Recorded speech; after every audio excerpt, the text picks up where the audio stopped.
नमस्कार, बहुत स्वागत आप सभी का। आप देख रहे हैं कहानी कुर्सी की। मैं हूं सौरभ शर्मा। हमारे मेहमान आ चुके हैं अश्वतन त्रिपाठी जी, विजय त्रिवेदी जी, विनोद अग्निहोत्री जी, समीर चौगांवकर साहब। और आज कहानी कुर्सी की शुरुआत में बड़ी खबर आ गई है। उपराष्ट्रपति चुनाव को लेकर विपक्षी गठबंधन का उपराष्ट्रपति उम्मीदवार तय हो गया है। बी सुदर्शन रेड्डी ये इंडिया गठबंधन के उम्मीदवार होंगे। सुप्रीम कोर्ट के पूर्व जज हैं बी सुदर्शन रेड्डी, और इसी को लेकर प्रेस कॉन्फ्रेंस हो रही है इंडिया ब्लॉक के नेताओं की तरफ से। सुनते हैं।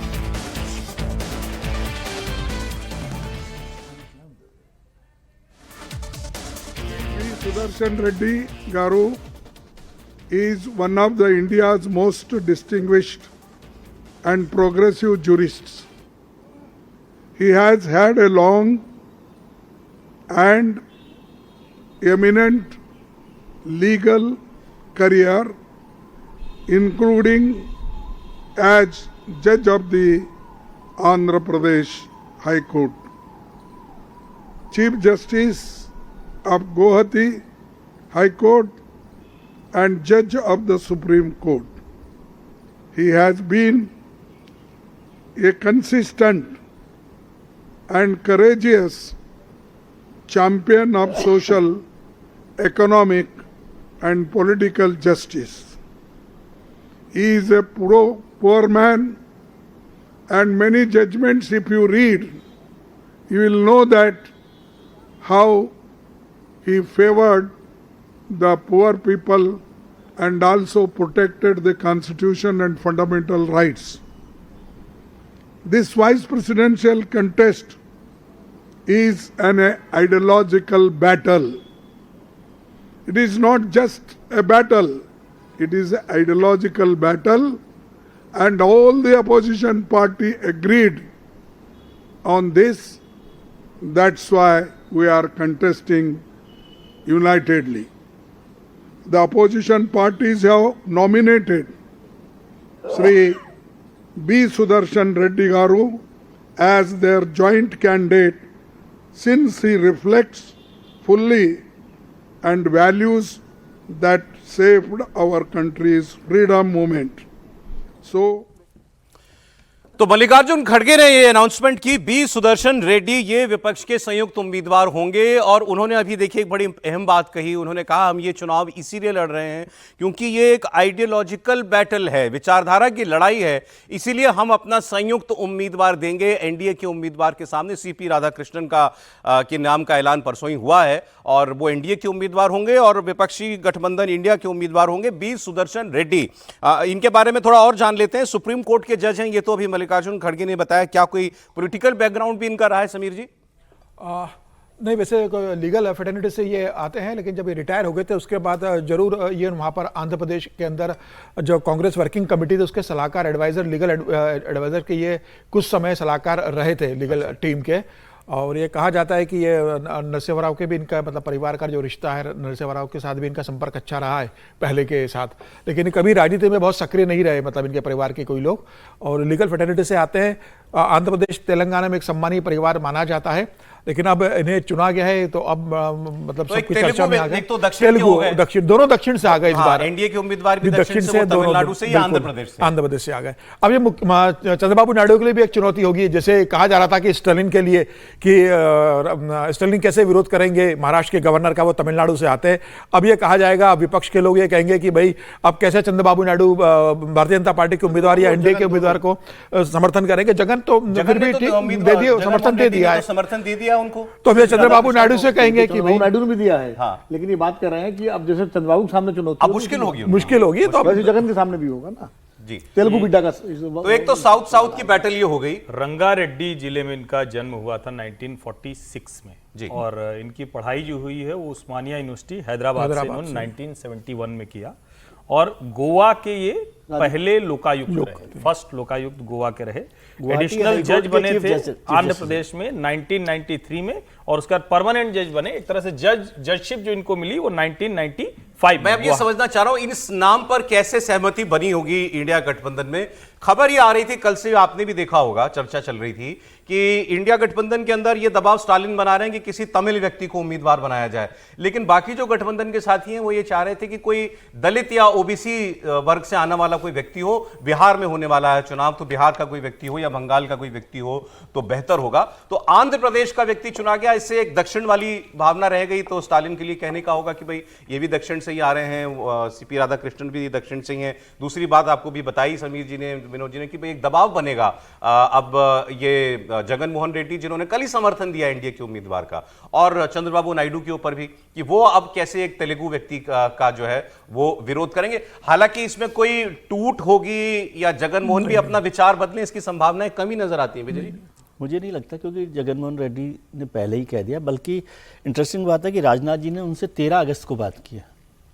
मतलब कैंडिडेट जो अनाउंस हुआ है 17 अगस्त को हुए हैं राधाकृष्णन, तो इतना पहले से बात तो 13 अगस्त को राजनाथ जी ने उनसे बात की थी और कहा था, तब भी उन्होंने एश्योर कर दिया था कि हम आपका साथ देंगे। अभी तो बीआरएस का एक और है कि बीआरएस किस तरह से साथ देती है कि नहीं देती। उनके पास 4 एमपीज हैं। बीआरएस के लिए तो मुझे लगता है बहुत मुश्किल होगा इनका समर्थन ना करना। इसीलिए कह रहा हूँ कि बीआरएस की 4 था कि उस पर भी राजनाथ जी ने बात की थी उनसे। तो बीआरएस के 4 एमपीज हैं, वो कितना समर्थन करते हैं। और नायडू का तो मुझे नहीं लगता कि इस मामले पे वो यहाँ से उधर शिफ्ट होने की कोई संभावना लगती है। पॉलिटिकली ठीक लगता है। इंडिया ब्लॉक में जो कल रात को बैठक हुई है शरद पवार जी की और खड़गे साहब की, उसमें इस बात पे ज़्यादा जोर दिया गया कि नॉन पॉलिटिकल कैंडिडेट रखा जाए। अच्छा, जिसमें तो ये भी एक तरह से लीगल फ्रेटर्निटी के हैं, मतलब वो बाद में रहे हों, पूरे जिंदगी भर कोर्ट में रहे हैं। नॉन पॉलिटिकल आदमी होता तो कई बंदिशें टूट जाती हैं। कई बंदिशें टूट जाती है और जो लोगों को क्रॉस वोट करना है या समर्थन देना है तो उसमें मदद मिलती है। तो वो कोशिश थी। उसमें 2 नाम और चल रहे थे। तुषार गांधी का नाम भी काफी था। तुषार ने मना कर दिया कि पहले राजमोहन गांधी वेंकैया नायडू के साथ 2000 नहीं, राजमोहन गांधी 2017 में वेंकैया नायडू के सामने कैंडिडेट थे। तो वो उन्होंने कहा कि वो ठीक नहीं है, तुषार गांधी को कि गांधी परिवार से ही कोई लोग ले जाए। और एम अन्नादुराई का नाम पर भी चर्चा हुई थी, जो इसरो के तिरुचि शिवा का नाम भी चल रहा है। तिरुचि शिवा तो डीएमके के एमपी हैं, लेकिन वो ये बेसिक तय हुआ ना कि नॉन पॉलिटिकल कैंडिडेट रखे। ठीक है, अभी आप देखिए एक संयुक्त चेहरा दिखाने की भी कोशिश हुई इस प्रेस कॉन्फ्रेंस में। तमिलनाडु से कनिमोझी थी, डीएमके से, वो वहां पर मौजूद थी। शरद पवार थे मल्लिकार्जुन खड़गे जी के बगल में। तस्वीर आप देखिए, सारे ही नेता हैं इंडिया गठबंधन के। और कल भी इंडिया गठबंधन के नेताओं ने प्रेस कॉन्फ्रेंस की थी वोट चोरी और एसआईआर के खिलाफ। और आज फिर कल शाम को मीटिंग हुई, आज दिन में मीटिंग हुई और उसके बाद ये ऐलान। डेरेक ओब्रायन टीएमसी से हैं, धर्मेंद्र यादव दिखाई दे रहे हैं समाजवादी पार्टी से, कनी मोदी दिखाई दे ही रही है, राउत भी है, सभी हैं। संजय राउत मतलब ठीक, पर एक जॉइंट ऑपोजिशन फेस दिखा है इस उपराष्ट्रपति पद के उम्मीदवार के ऐलान के। आम आदमी पार्टी नहीं है इसमें से। एक तस्वीर और दिखाते हैं, इसके साथ साथ ही दिखा दीजिए, आज एनडीए की मीटिंग हुई है, एनडीए के सांसदों की संसद में। प्रधानमंत्री मोदी ने वहां पर एनडीए के कैंडिडेट सीपी राधाकृष्णन जी को इंट्रोड्यूस किया सब लोगों के साथ। वो भी एक तस्वीर थी। तो दो ये जो जैसे उन्होंने कहा आइडियोलॉजिकल बैटल है, इस बैटल में जो दोनों सेनाएं हैं गठबंधनों की, वो बिल्कुल तरी हुई दिखा। मोदी जी ने बहुत महत्वपूर्ण बात बोली आज बैठक में। रोचक। हाँ, कि मैं उम्मीद करता हूँ कि राजनीतिक खेल नहीं करेंगे उपराष्ट्रपति बनकर। ये राजनीतिक खेल नहीं करेंगे। हाँ, सीपी राधाकृष्णन कि मेरी इनसे 40 साल की दोस्ती है, ये राजनीति में खेल नहीं करे। वो इस तरह से उन्होंने बोला कि उनको क्रेडिट देते हो। उस तरह से अगर देखें तो ये बहुत बड़ा संदेश है सीधे धनखड़ जी के लिए। हाँ, वही लग रहा है। नहीं, साइड इफेक्ट भी है और ये भी एक तरह से है कि भाई देखिए, इनसे मेरे 40 साल संबंध है, उनसे तो 40 दिन के संबंध थे जिन्होंने राजनीति का, उनसे कहाँ संबंध थे ज्यादा। वो तो हाल में भरोसा संघियों पे हो पाता है, संघियों को तो भरोसा उन्होंने अपने उस पे किया। एक चीज मैं कह रहा था, वो तस्वीर मांग लीजिए जरा, एनडीए की मीटिंग की तस्वीर पार्लियामेंट्री पार्टी की। एक बात मैं कह रहा था, देखिए राष्ट्रपति पद पर तमिलनाडु से 2 लोग हो चुके हैं, सर्वपल्ली राधाकृष्णन और डॉक्टर एपीजे अब्दुल कलाम।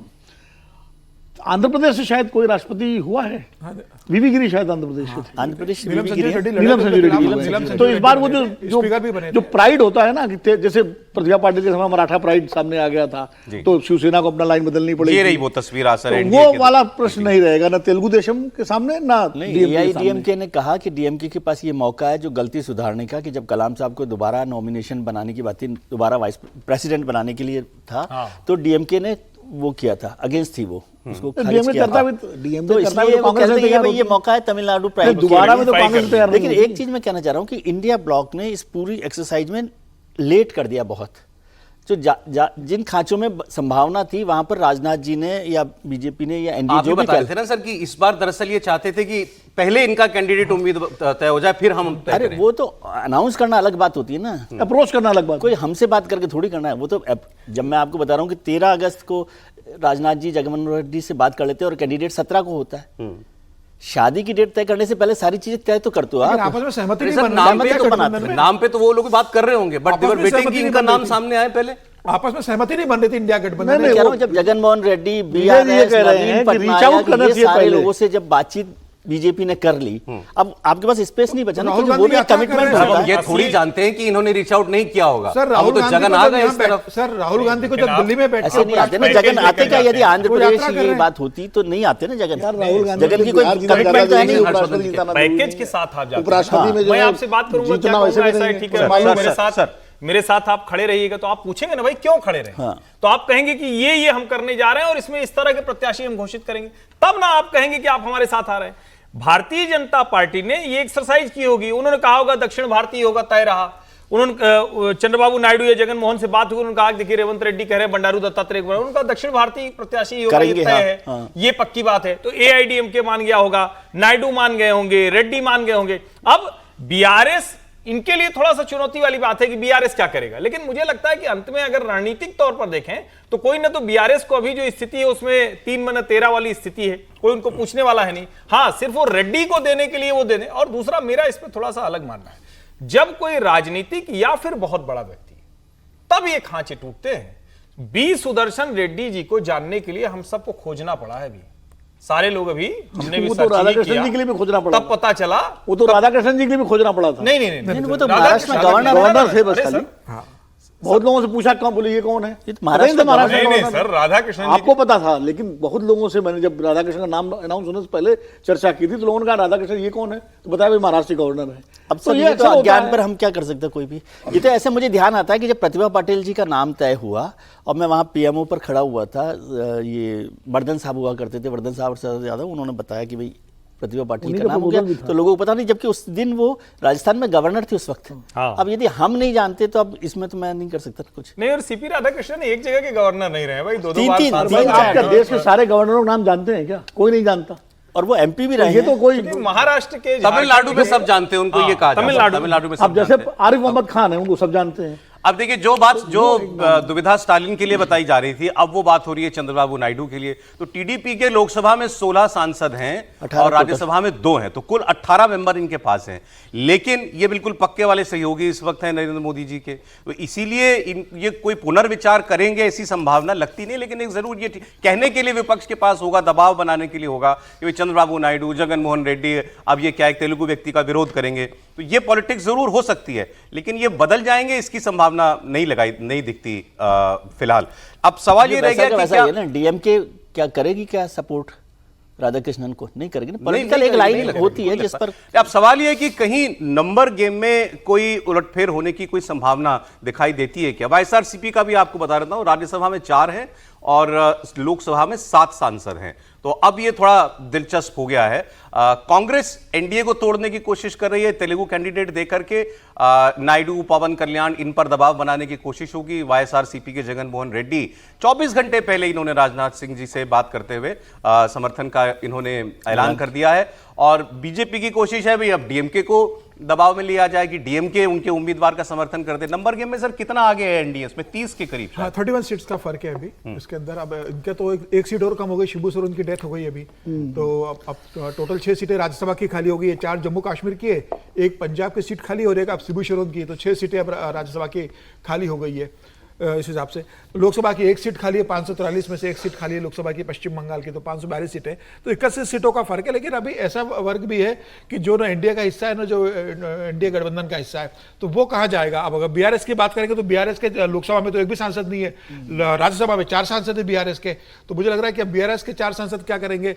अब बीआरएस के सांसद ही तय करेंगे तो कहाँ पर जाना है। ये कोई नजदीकी लड़ाई बनने के आसार नहीं, हैं मुझे क्या? नहीं लगता नहीं। नजदीकी लड़ाई होगी, लेकिन अब ये देखना पड़ेगा कि सांकेतिक लड़ाई होगी। हाँ, लेकिन ये भी देखना पड़ेगा कि क्या इंडिया गठबंधन में कोई टूट होती है क्या। अगर आपका जितना स्ट्रेंथ है उतने वोट अगर आपके कैंडिडेट को नहीं मिलते तो ये सीधा सीधा संदेश है कि आपके सांसदों में टूट हुई है किसी पार्टी में। आखिरी वोट लोकसभा में कौन सा हुआ आपको याद आ रहा है? मेरे ख्याल से अभी इस पर वक्फ बिल पर हुआ था। वक्त बिल पर हुआ, वक्फ बिल पे हुआ था लास्ट लेकिन वो तो उसका अलग, ये अलग इशू है। इसमें क्या है, मुझे लगता है कि एनडीए के पास आज की तारीख में 100 वोट्स का मार्जिन है।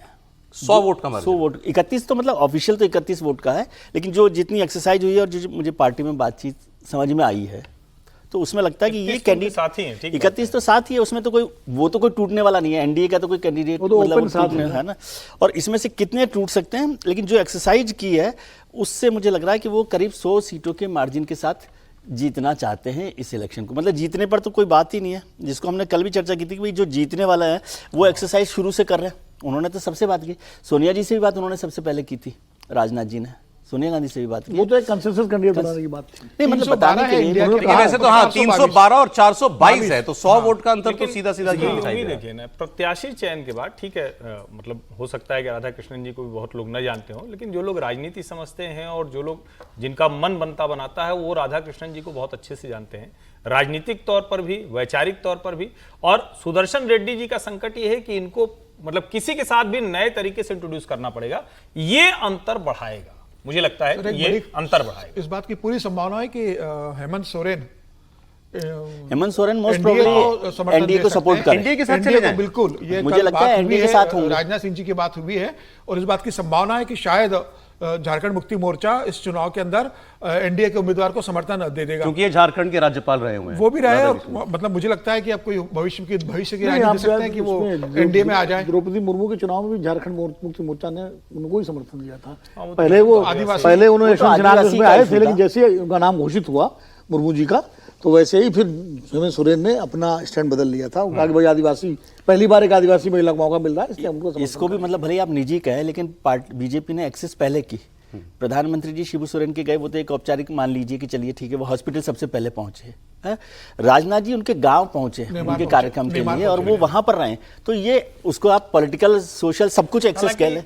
राहुल गांधी भी गए थे वहां, मतलब नहीं, राहुल के तो पार्टी के सहयोगी भी है ना। हाँ, ठीक मैं बात, दो तरीके से कह रहा हूँ भाई, प्रधानमंत्री जी गए वो औपचारिक है, ठीक है, लेकिन राजनाथ जी वहां जा रहे हैं तो उसका एक मैसेज, तो उसका एक तो अब ये मैसेज है। सुदर्शन रेड्डी जी भी दिल्ली आएंगे, समर्थन जुटाएंगे, लोगों से मिलेंगे कल, जैसे पूरी सीपी कमाल राधाकृष्णन। 21 को है नॉमिनेशन। कल जो एक खबर आई सर, मुझे इंटरेस्टिंग लगी, हो सकता है आप लोगों को ऑब्वियस लगे वो, कि कल ही हम लोग बात कर रहे थे, आप लोगों ने बताया कि जो उम्मीदवार तय हो जाते हैं उपराष्ट्रपति राष्ट्रपति की, तो इनको घर मिलता है ताकि दिल्ली में रह सकें। Camp office camp office. CP Radhakrishnan केंद्रीय मंत्री प्रहलाद जोशी के घर में रहेंगे।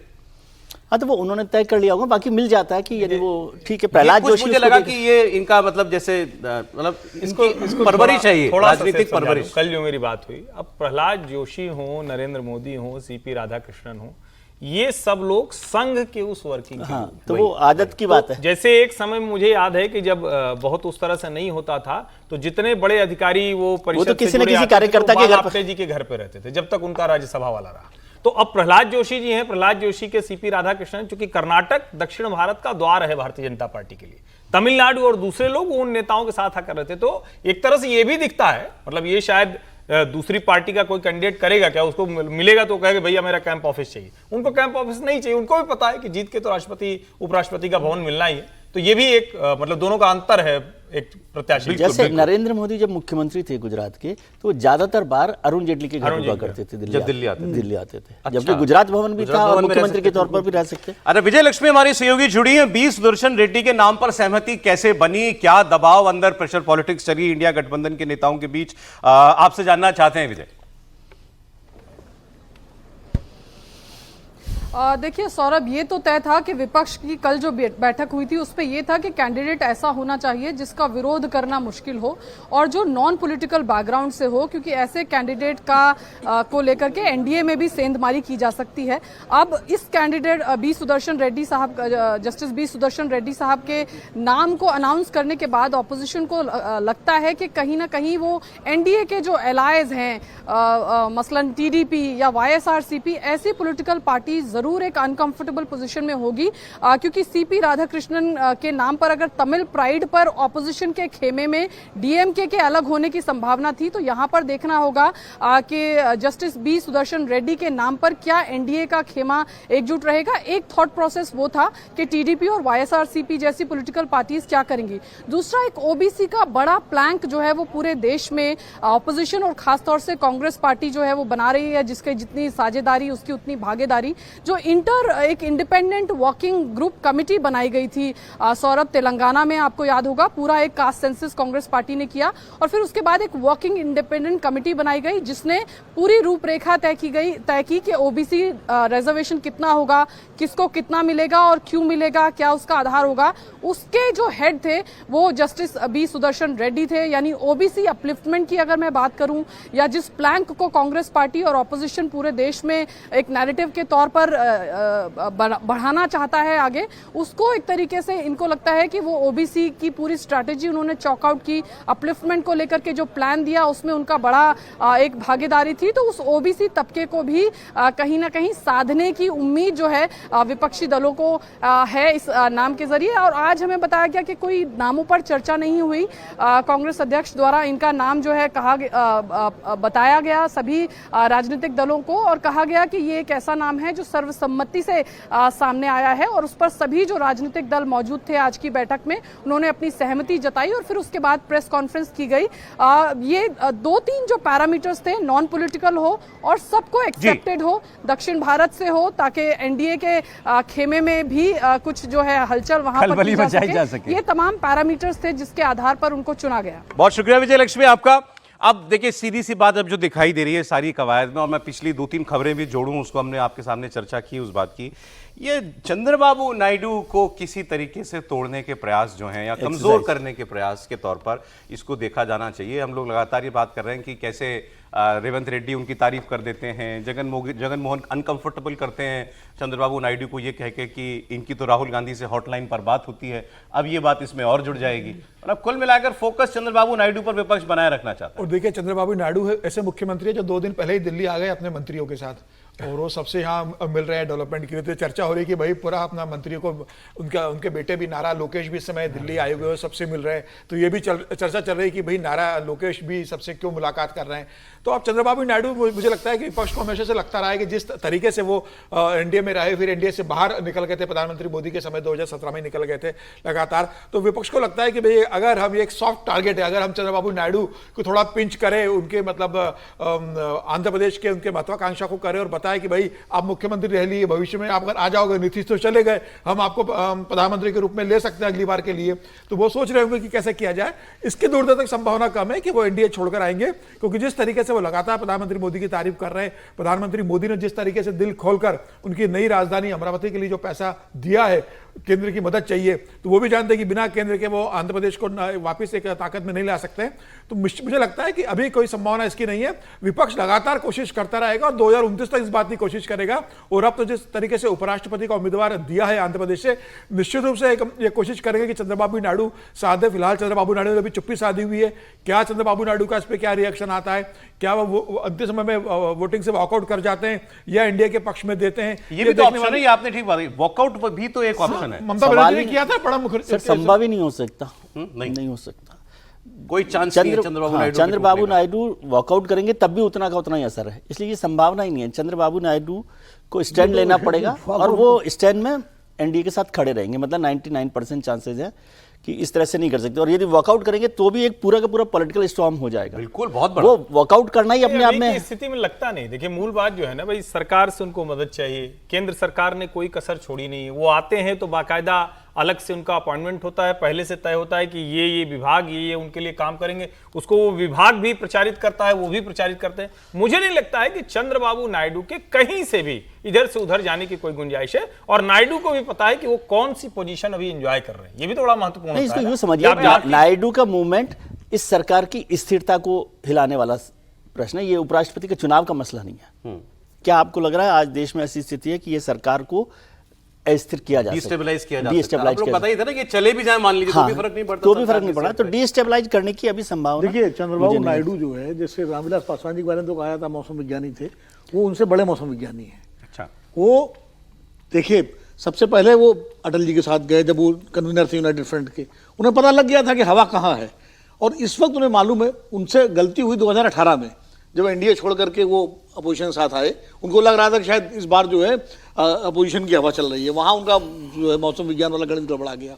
लेकिन अब वो जान रहे हैं कि इस समय देश में जो सरकार चल रही है वो तो इस सरकार को अपने रहमो करम पर चलाने का श्रेय लेते रहेंगे ना, और जितना बार्गेन कर सकते हैं आंध्र प्रदेश के लिए, अपने स्टेट के लिए कुछ मिल रहा है करते रहेंगे। वो उनको विपक्ष से क्या मिलेगा? लेकिन प्रश्न ये भी है तो उनके लिए देश महत्व का है कि प्रदेश महत्व का है? प्रदेश रेड्डी कम्युनिटी उनके लिए ज्यादा महत्व की नहीं है आंध्र प्रदेश के मुख्यमंत्री बने रहना, चुनाव में जाना। आंध्र प्रदेश की राजनीति उनके ज्यादा महत्व रखती है कि केंद्र के अंदर एक अपना मंत्री बनाए रखना उनको ज्यादा महत्व रखता है? वो तो आंध्र प्रदेश की राजनीति करेंगे ना, और रेड्डी कम्युनिटी को नाराज करेंगे क्या आंध्र प्रदेश के अंदर? तो वो ये देखेंगे कि भाई क्या मेरे भविष्य की राजनीति में इसका असर पड़ता है, आंध्र प्रदेश तो उसका वो रास्ता निकालेंगे। आंध्र प्रदेश में रेड्डी और कम्मा की पॉलिटिक्स में रेड्डी हमेशा कांग्रेस के साथ रहे हैं, कांग्रेस के कम्मा साथ जो है तेलुगु देशम के साथ रहे हैं, और वैसे तो ये भी जानते हैं इस बात को। क्या सुदर्शन रेड्डी इतना सेंटिमेंट क्रिएट कर रहे हैं जितनी हम लोग बात कर सही रहे हैं? बात है। मूल बात, अगर वो क्रिएट करते तो हो सकता है कि बहुत लोग बदल। नहीं, इसमें एक चीज और है, अगर पहली बार कोई तेलुगु बिड्डा जो है किसी बड़े पद के लिए आया होता, भाई नरसिम्हा राव प्राइम मिनिस्टर रह चुके हैं, राधाकृष्णन राष्ट्रपति, तेलुगु बिड्डा, तेलुगु बिड्डा।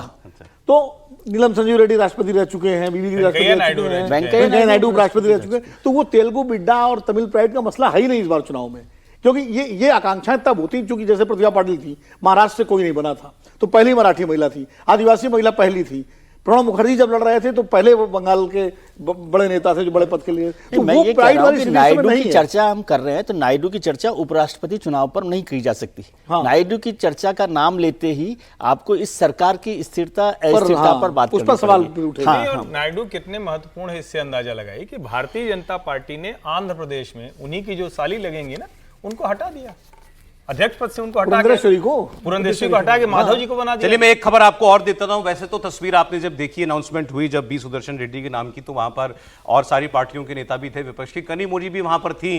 कनिमोझी स्टालिन साहब की सिस्टर हैं, बहन हैं, सांसद भी हैं। अब ये सवाल कि क्या तमिल सेंटिमेंट के नाम पर डीएमके थोड़ा दबाव में, प्रेशर में है, क्या वो पाला बदल सकते हैं? अभी स्टेटमेंट भी आ गया है कनिमोझी जी का, और उन्होंने कहा कि ये तो हिंदुत्व वाले तमिलियन हैं, हम इनका साथ नहीं देंगे। मतलब वो इनको पक्का तमिलियन भी नहीं मान रही हैं। उनका ये हिंदुत्ववादी हैं, भले ही तमिलनाडु से आते हैं, सीपी राधाकृष्णन। हमारा इनके साथ कोई मेल नहीं, हमारा इनके साथ जाने की कोई संभावना नहीं, हम भी सुदर्शन रेड्डी का ही साथ देंगे। तो मतलब इसको ऐसे भी कह लीजिए, Hindutva knows none barriers. Tamil भी है तो भी हिंदुत्व वहां भी है, वो उन्होंने साफ क्लियर कर दिया है। हालांकि शब्द बड़ा कनिमोझी के लिए इंटरेस्टिंग कहा है कि जा रहा हिंदुत्ववादी तमिलियन है, है। तमिलनाडु में कहा जा रहा है कि कनिमोझी बहुत दिन से विंडो तलाश रहे। विंडो तलाश रही है? हाँ। इधर आने की?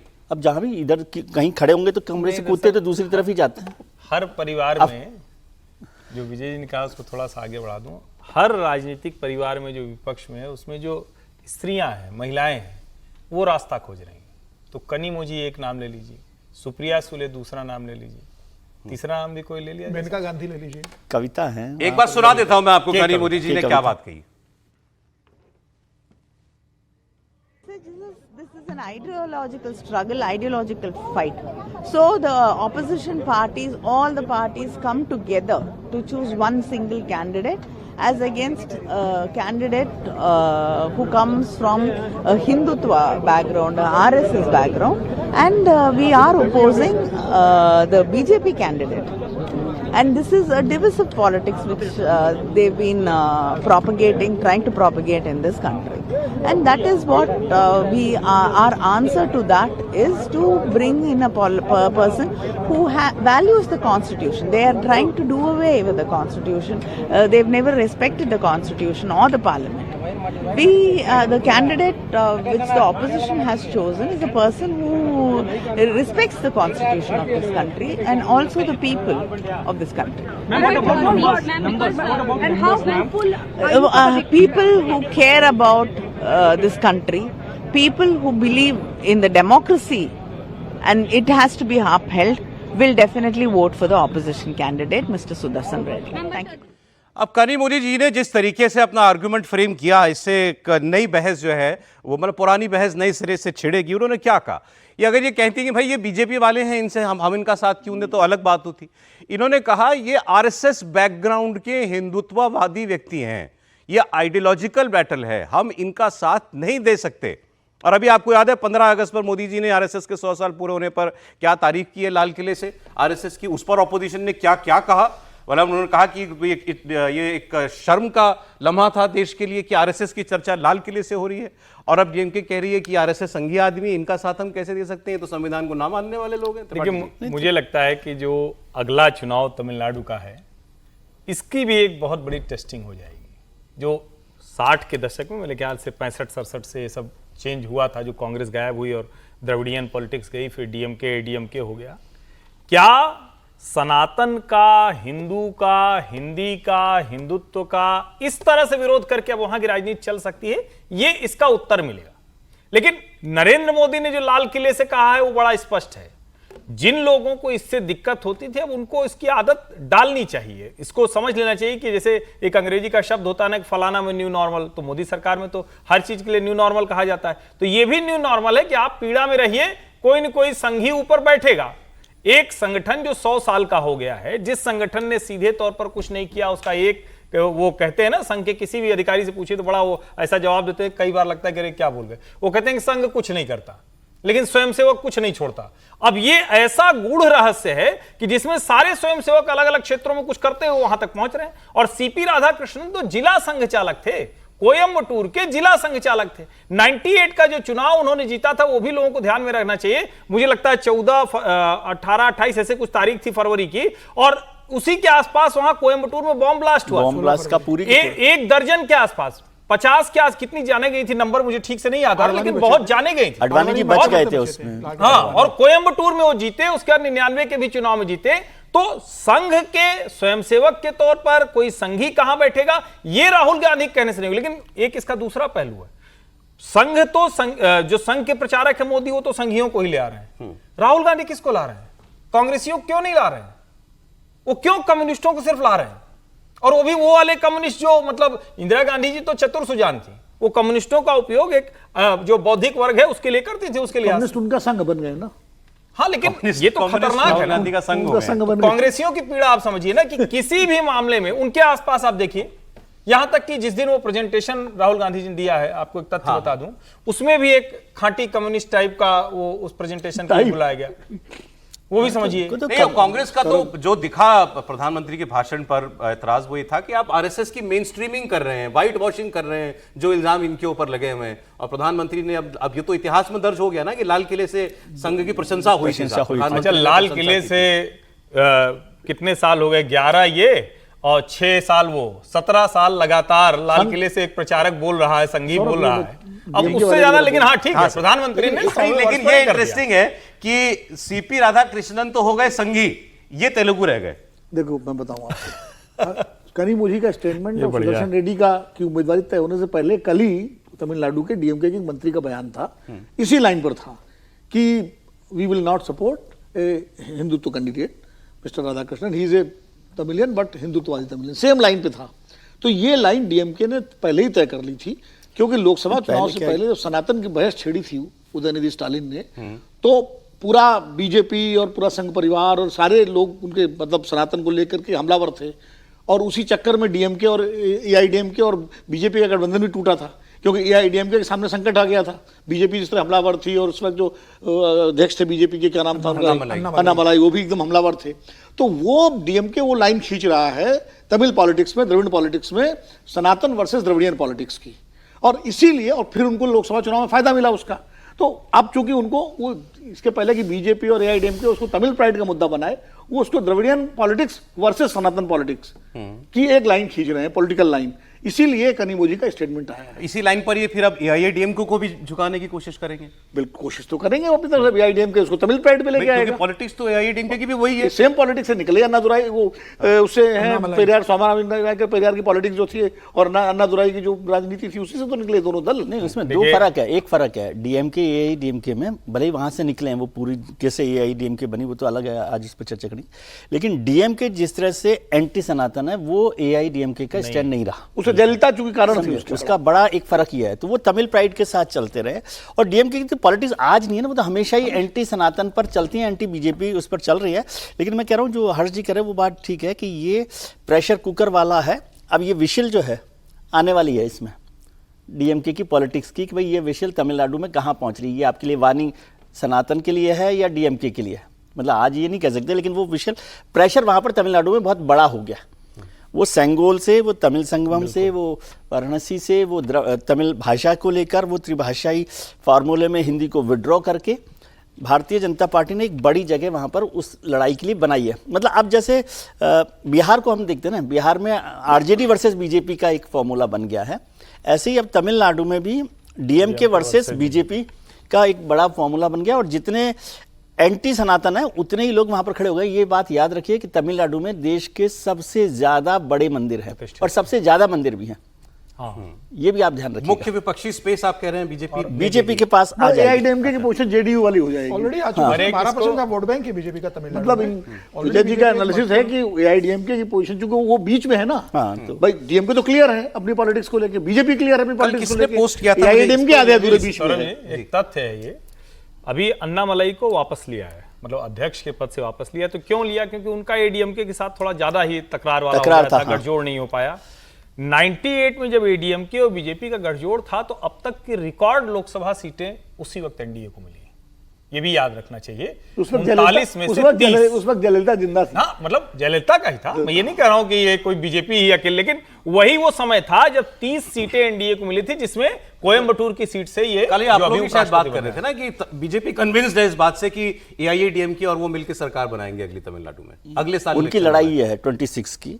और जयललिता जी को तो याद किया आपने, तो जयललिता जी की वजह से तो सरकार गिरी थी, वाजपेयी सरकार। ये भी बहुत मुश्किल, ये भी याद रखिए, जब जयललिता जी की वजह से चाय के पहले में तूफान, अपने आपको एनडीए से अलग कर लिया। किसने? पन्नीरसेल्वम ने, जो पहले मुख्यमंत्री रहे थे। पलानीस्वामी अब एनडीए के साथ है, पन्नीरसेल्वम ने अपने आपको एनडीए से अलग कर दिया। पिछले 10 दिन पहले की घोषणा हुई कि भाई मैं अब एनडीए का हिस्सा नहीं हूं। और अब हिंदुत्व की वहां पे बेसिकली सनातन की लड़ाई होगी, लेकिन हिंदुत्व के साथ समस्या भी तो ये है कि महात्मा गांधी का हिंदुत्व अलग है, वीर सावरकर का हिंदुत्व अलग है। अब वहां पर हिंदुत्व को किस दिशा से देखने वाले और किस विचार से मानने वाले लोग हैं, ये भी एक बड़ी बात होगी। और जिस तरीके से डीएमके के स्टालिन के बेटे ने कहा था कि भाई सनातन डेंगू इसको खत्म कर देना चाहिए, वो तो पूरी तरीके से हिंदुत्व के खिलाफ एक लड़ाई वहां शुरू कर चुके हैं वैचारिक रूप से लंबे समय से। अब भारतीय जनता पार्टी वहां जिस तरीके से हिंदुत्व को लेकर जा रही है और भारतीय जनता पार्टी को समर्थन मिल रहा है वहां पर हिंदुत्व के नाम पर, संघ जमन स्तर पर जिस तरीके से लंबे समय से तमिलनाडु में काम कर रहा है, मुझे लग रहा है कि उपराष्ट्रपति बनने के बाद बहुत जबरदस्त जमीनी समर्थन भारतीय जनता पार्टी को मिलेगा, संघ को मिलेगा। और निश्चित रूप से जो हिंदुत्व की लड़ाई भारतीय जनता पार्टी तमिलनाडु में लड़ने जाने वाली है, उपराष्ट्रपति के बनने के बाद यह तय है कि तमिलनाडु में भारतीय जनता पार्टी को एक एज मिलेगा। आगे बढ़ेंगे अगली खबर पर। ये जो बहस है ये भी हुई कि भाई चंद्रबाबू और जगन मोहन रेड्डी पर दबाव होगा या स्टालिन पर दबाव होगा।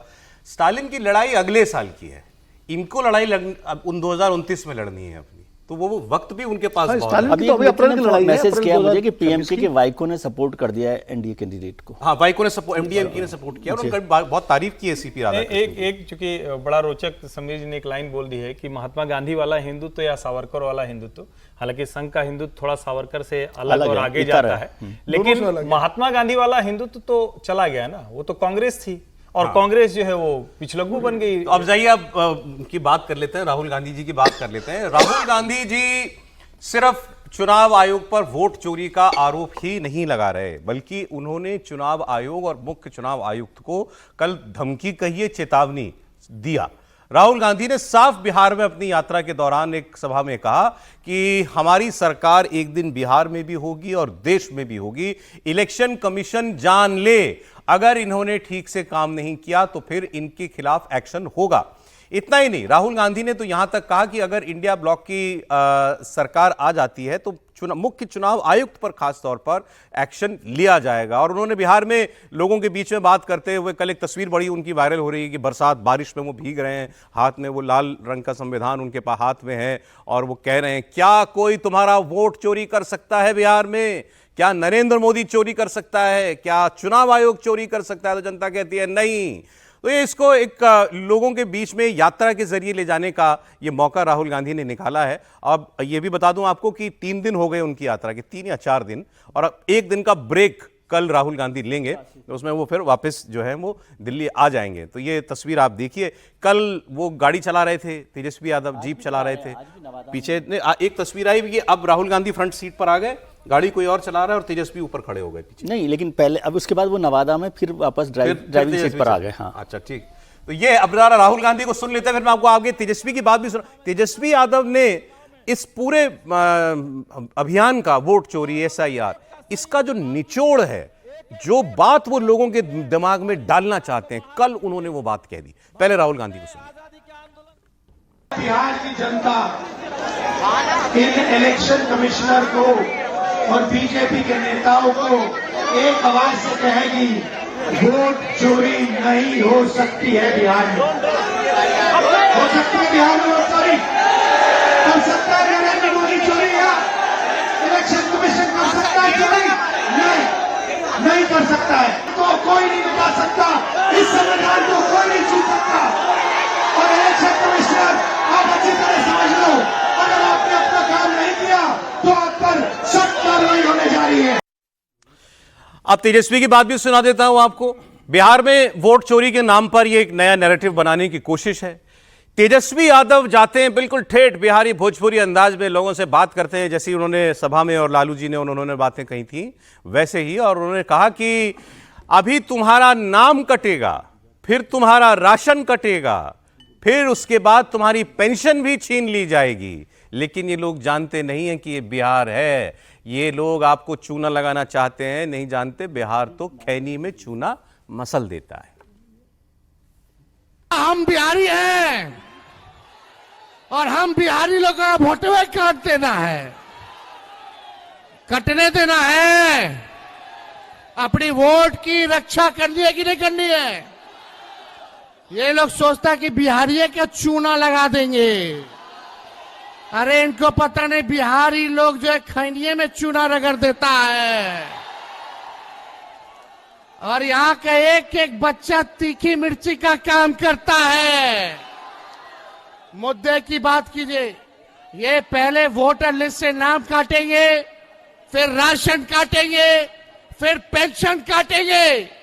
ये लोग संविधान को, लोकतंत्र को खत्म करना चाहते हैं। हम सब बिहारियों को, गया के लोगों, संकल्प लो। ये गया जो है ज्ञान और मोक्ष की धरती है, और पूरा बिहार जो है लोकतंत्र की जननी है। ये भाजपा के लोग और गुजरात के 2 लोग आकर के हमको बताएंगे कि कौन बिहारी वोट देगा कि नहीं देगा। तो ये आपने देखा, ये अभी सर ये बात तो सही कही लोगों ने कि आप इनका एडवाइजर कौन है? आप तो नहीं है। ये 2 दिन से बता रहे हैं प्रोग्राम में, एकदम यही कह रहे थे। हाँ। मतलब मैं रोक के बता दूं, जब आपने कहा कि अच्छा तुम मान लीजिए कि हो गया तो इसके बाद क्या, तो विजय जी ने बहुत गंभीरता से कहा कि अच्छा आप लोग समझते नहीं है, आपको थोड़ा सा हड़काया भी था। हाँ, डांटते रहते हैं। बोले यहीं तक तो उन्होंने कहा कि यहीं तक नहीं रुकने वाला है, इसके बाद ये बताएंगे कि कैसे आपकी योजनाएं, कैसे आपका राशन, कैसे आपके लाभ हो सब, और जब वो जाने लगेगा तब उनको परेशानी होगी। सर हो गया, over to you sir. Over to you नहीं, मतलब इसमें कोई मेरे कहने की बात नहीं, एक समझ की बात है कि अंडरस्टैंडिंग की उसका साइड इफेक्ट, भाई वोटर को या आम आदमी को किस चीज़ का फर्क पड़ रहा है ना, उसको वोट चोरी का फर्क नहीं पड़ रहा। जैसे मैं पहले भी कहता था कि जब संविधान बदलने की बात थी तो संविधान बदलने का फर्क नहीं पड़ रहा, लेकिन आरक्षण खत्म करने का फर्क पड़ रहा है ना।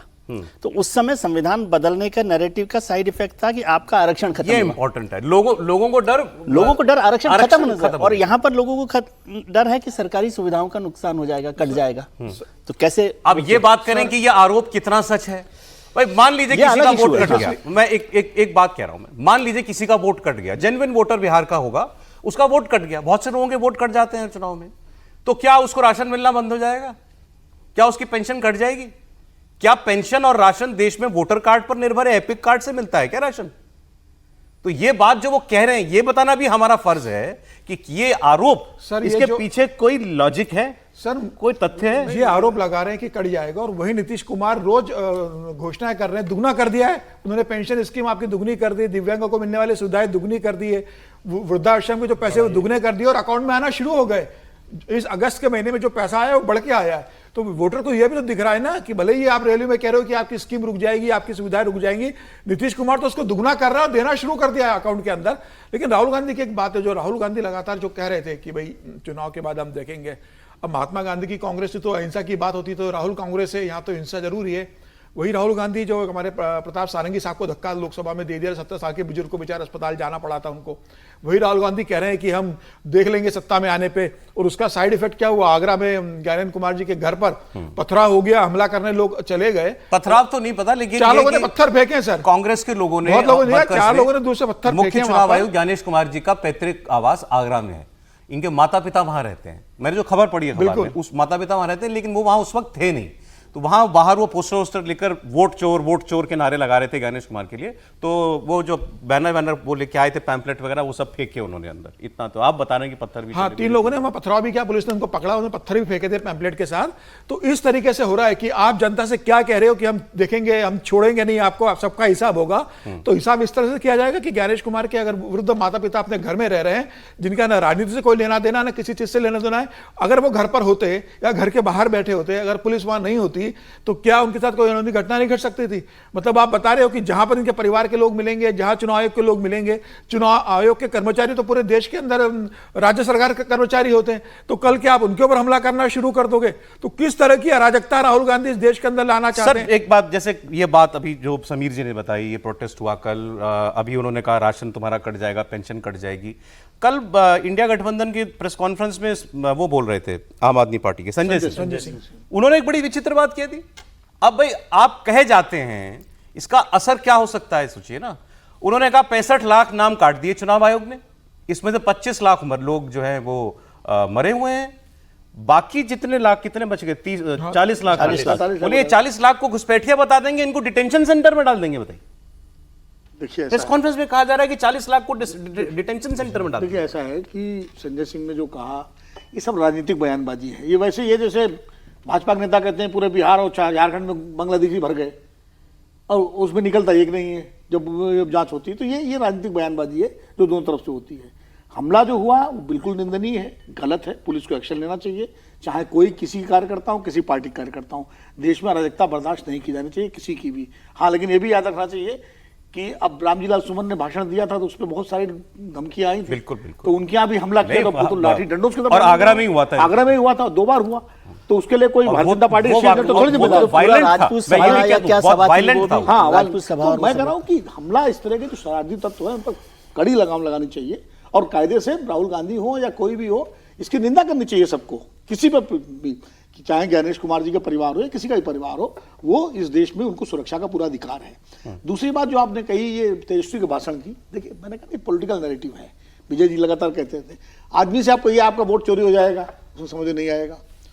जब आपसे कहेंगे आपका राशन चला जाएगा, आपको ये चला जाएगा, तब उसको लगेगा ये वैसे ही नैरेटिव है जैसे अयोध्या आंदोलन टाइम क्या कहा जाता था, अयोध्या में मंदिर नहीं बनेगा तो क्या मक्का बनेगा, तो ये समझ में आता था। जबकि अयोध्या मंदिर बनाने का विरोध किसी ने नहीं किया था, झगड़ा था उस जगह का, पर्टिकुलर जो डिस्प्यूटेड लैंड जगह इलाका था उसका झगड़ा था, लेकिन नैरेटिव ये बनाया गया अयोध्या में नहीं बनेगा तो मक्का बनेगा, तो नैरेटिव था, वैसे ही नैरेटिव ये बना रहे हैं। अब जिसका तेजस्वी यादव और राहुल गांधी कैसे कॉम्प्लीमेंट खेल रहे हैं ये बता दूं। हाँ, बोलना जरूरी है। ये बड़ी अच्छी बात विनोद जी ने कही, लेकिन दुर्भाग्य से कांग्रेस की आईटी सेल और उससे जुड़े हुए राहुल कांग्रेस के लोग कल रात से अचानक, चूंकि मैं सोशल मीडिया बहुत फॉलो करता हूं, पहले तो ज्ञानेश कुमार जी की जाति खोज के लाए, फिर कहा कि इस जाति का उन्होंने निकाला कि पहले का कौन था, वो इसी जाति का था, वो इसी जाति का, तीनों चुनाव आयुक्त का नाम लिखा, फिर ज्ञानेश कुमार के बेटी दामाद के बारे में, चूंकि वो सब अधिकारी हैं, उनके बारे में निकाल कर किया, और ये बहुत खतरनाक है और दोनों में फर्क है। रामजी लाल सुमन ने खुद ऐसा बयान दिया था जिस पर विवाद था, ज्ञानेश कुमार ने कोई बयान नहीं दिया है। राहुल गांधी उकसा रहे हैं, धमकी राहुल गांधी दे रहे हैं, इसमें अगर किसी का व्यवहार गैर जिम्मेदाराना है तो वो राहुल गांधी का है। उनके पार्टी के लोग बाकायदा लिख रहे हैं कि उनसे जो सोशल मीडिया पर जुड़े हैं, उनकी जो आईटी सेल के लोग, सैकड़ों ऐसे ट्वीट है, पोस्ट हैं जिसमें वो कह रहे हैं कि इस चुनाव को तो आग लगा दो, ये राजीव कुमार को खींच लो।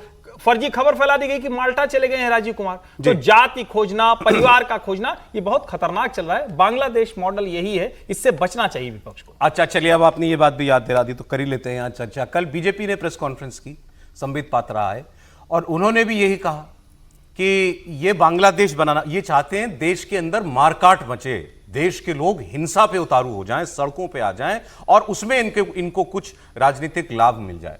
और कल चूंकि एक सदस्य ने ये भी, ऑपोजिशन मेंबर शायद महुआ मोइत्रा ने ये कहा था कि ये सरकार जो है ये तो गलत वोट पे जीत के आई है, इसको इस्तीफा देना चाहिए। तो उन्होंने कहा ठीक है, फिर ममता जी भी इस्तीफा दें, स्टालिन भी इस्तीफा दें, कर्नाटक की सरकार भी इस्तीफा दे, हिमाचल की सरकार भी इस्तीफा दे, तेलंगाना की भी दे। वोटर लिस्ट तो सबकी इसी चुनाव आयोग ने बनाई। सारे तय कर लें, फिर एक दिन इस्तीफा दें। मतलब दिल्ली की केंद्र सरकार से लेकर के सभी राज्य सरकारें एक ही दिन इस्तीफा दें। हाँ, एक देश एक चुनाव हो जाए। हाँ, सर, इस पे क्या कहना है आपको? ये ना हो कि कोई पहले दे दे कोई बाद में दे, कि यही बात, ये बांग्लादेश बनाना चाहते हैं, उनके शब्द मारकाट मचाना चाहते हैं देश में, राहुल गांधी ये चाहते हैं। कि मैंने कहा ना कि फिर वही वाली बात होगी, ये सब लोग पॉलिटिकल बयान देते हैं और पॉलिटिकल बयान का केवल सक्सेस यही है कि आप अपना नैरेटिव को कहाँ तक पहुँचा रहे हैं, इसके अलावा कोई नहीं है। न वहाँ पर बांग्लादेश बनने वाला है, न उनके यहाँ से वोट करने वाले हैं, जैसे आपने चर्चा की। लेकिन क्या वो नैरेटिव बनाने में कामयाब हो रहे हैं कि नहीं हो रहे, असली मसला ये है ना। और आज आप ज्ञानेश कुमार के नाम की चर्चा कर रहे हैं, कल तो आप आतिशी के सरनेम और परिवार का नाम और लेफ्ट और फादर और सब पर आ गए थे। याद है, स्मृति विस्मृति भगवान ने दोनों दी है, तो हम क्या करते हैं, वक्त पर स्मृति रखते हैं याद, वक्त पे विस्मृति करते हैं। आजकल तो वैसे स्मृति जी विस्मृति हो गई है। नहीं सर, फर्क है, देखिए इसमें लेकिन उसमें आतिशी हिसाब जी चुकता के, एक करने की क्लियर बात कर नहीं देते हैं, कहा। आतिशी जी के पिताजी की हिसाब पॉलिटिकल चुकता करने की बात नहीं नहीं की सर। नहीं, उन्होंने- आतिशी सिंह और भैया, आतिशी उन्होंने मारिल बाकायदा वो हस्ताक्षर करने वालों में थे जो, तो आप वैचारिक तौर पर नहीं, आप कह रहा हूं, करते इसमें ही क्या हैं। नहीं, और आतिशी सिंह वाली बात भी बता दो। के बारे में बता एक दीजिए मुझे कि वो इस पर कहाँ आपत्ति बात है। वाला है, false क्या parallel भी नहीं होनी सिस्टम नहीं, है। फॉल्स पैरेलल नहीं है। एक चीज पर भी आपत्ति है कि हम डेमोक्रेटिक सिस्टम में रहते हैं और हर विरोध को अराजकता कहते हैं। कौन कह रहा है? यहाँ दिन भर चर्चा हम यही करते हैं, अराजक हो गए। विरोध करना अराजकता नहीं है। कोई हम में से किसने पथराव कहा कि और अराजक मारपीट होगा? का रोज दिन भर हम हम ये चर्चा कह करते रहे हैं। नो नो नहीं, तो नहीं, राहुल गांधी अराजक नहीं, एक सेकंड, हमने ये बात हम वायलेंस करना अराजकता है। प्लीज जो प्लीज कर रहा है वो प्लीज, एक पकड़ो। सेकंड, आप आरोप ना देना किसी को। मैंने आपसे ये पूछा कि बीजेपी ने कल ये आरोप लगाया कि राहुल गांधी मारकाट मचाना चाहते थे, इसमें ये अराजकता फैला, ये बीजेपी का आरोप है, ये हमारा आरोप नहीं है। हाँ, नहीं, मैं ये कह रहा हूँ, तो अराजकता, विरोध अराजकता नहीं होती। ये वही मेरे हिसाब आरोप से। है, जब जेपी आंदोलन था तो कांग्रेस सरकार लगाती थी, कांग्रेस लगाती थी कि अराजकता फैला रहे हैं। अन्ना आंदोलन के समय सरकार के तमाम लोग यही कहते थे अन्ना अराजकता फैला रहे हैं। ये तो चरित्र ही होता है सत्ता का। चलिए, मैं आपको ये बता रहा था राहुल गांधी और तेजस्वी यादव के बीच कैसे एक दूसरे को उपाधि देने की बात चल रही है। तेजस्वी यादव वोट यात्रा के दौरान राहुल गांधी के साथ चलते हैं। अब तेजस्वी यादव ने कहा कि अगली बार राहुल गांधी को प्रधानमंत्री हमको बनाना है, कि हम अगली बार राहुल गांधी को 2029 में प्रधानमंत्री बनाए। क्योंकि मैंने आपको कल बताया था, राहुल गांधी की मौजूदगी में मंच से इनके एक सहयोगी गठबंधन के वीआईपी के मुकेश सहनी, उन्होंने भावी मुख्यमंत्री डिक्लेयर कर दिया था तेजस्वी यादव को। तो शायद उसी का जो है कॉम्प्लीमेंट का जो है उधार चुकाया। रेसिप्रोकल टाइप है, एप्रिसिएशन टैरिफ नहीं। अब सवाल ये है कि क्या तेजस्वी मुख्यमंत्री बन पाएंगे और क्या राहुल गांधी कभी प्रधानमंत्री बन पाएंगे? त्रिपाठी जी, नहीं, देखिए, मतलब दोनों ही, चूंकि सबसे ज्यादा लालायित, सबसे ज्यादा लालसा उसी की है। और इसमें एक और आप बात समझिए ना, इस वक्त चुनाव क्या हो रहा है, जब क्या नाम बनाया था, अच्छा, देश के नाम का अंग्रेजी नाम रखा था, मैं किसी पार्टी के गठजोड़ को इंडिया तो नहीं कह सकता, लेकिन उसी नाम से ये लोग अपने आप को कहते थे।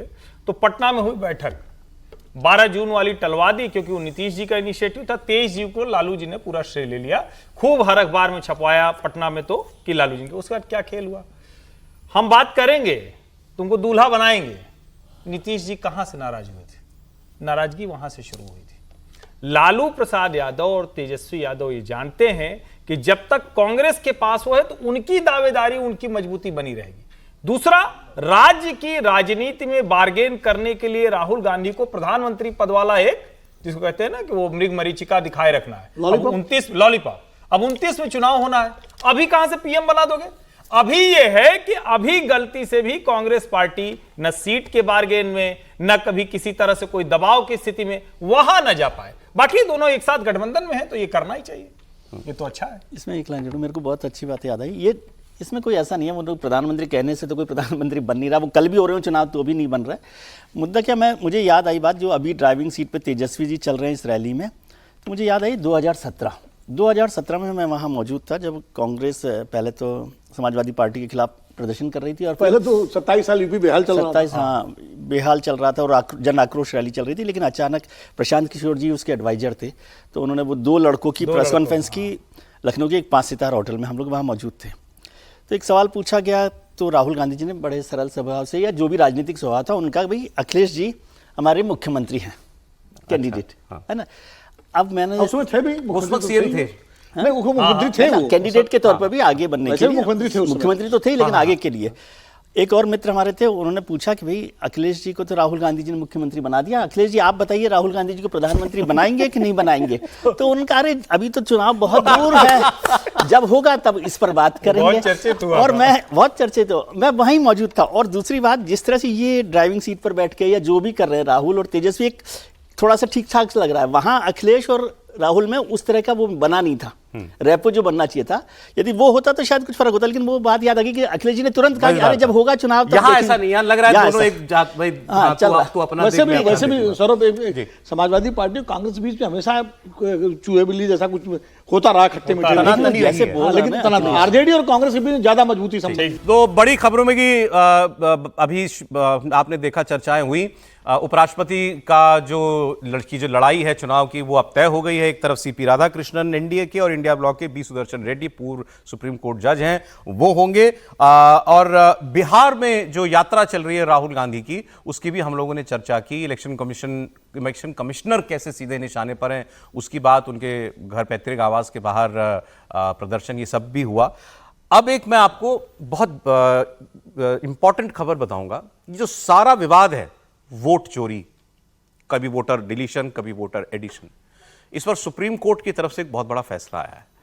लेकिन वो जुड़ा हुआ राहुल गांधी के आरोप से, तो इसलिए राहुल गांधी क्या कह रहे हैं और किस अंदाज में कह रहे हैं ये जानना भी जरूरी है। जरा शुरुआत से पढ़ा दीजिए।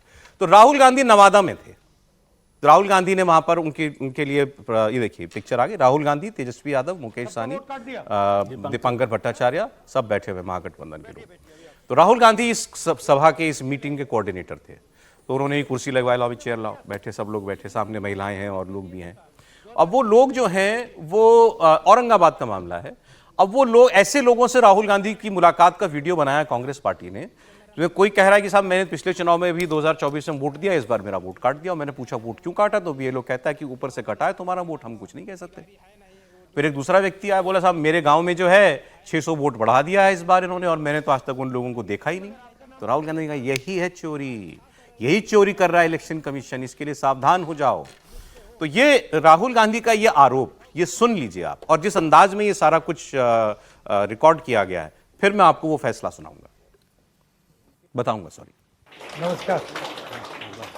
सबका वोट काट दिया है? बैठिए बैठिए, अभी आते हैं। भैया 2 और कुर्सियां ले आइए। तो पिछली बार सबने वोट किया था? 2024 में किए थे सर। 2024 में किया, अब काट दिए? काट दिए। क्यों काटे?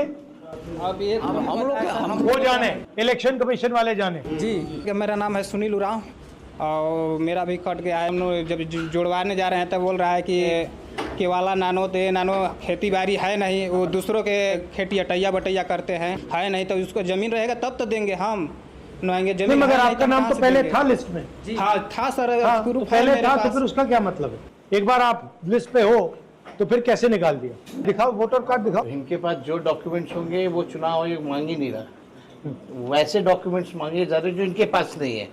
हाँ सर, है नहीं तो कहाँ से देंगे? 24 वाला में लिस्ट में नाम है, और जो 25 जो नया लॉन्च किया है उसमें नहीं है। बीलो कहता है कि ऊपर वाला काट दिया, यहाँ से हम लोग दिए हैं, ऊपर वाला क्या कर दिया कहा नहीं, बीलो तो यही कह रहा है। जो SIR नया हुआ इसमें 1000 प्लस हो गया वोट, यानी 5-6 हो गया। इसमें नए वोटर जो हम लोग के काटा भी गया और नए वोटर ऐड हो गया, और नया वोटर जो ऐड हुआ उन लोग के हमारे वार्ड में भी एक घर नहीं है। एक घर भी नहीं है ना? वही तो मैं कह रहा हूँ, एक भी घर नहीं है। लेकिन ऐसे हम आपने उनको कभी देखा नहीं? गांव में कितने लोग रहते हैं? हमारे गांव में, हमारा वार्ड नंबर में जैसे कि 600 प्लस वोट था, 600 प्लस, उसमें से हम अपना से जांच किए तो उसमें 70-80 वोट कट गया।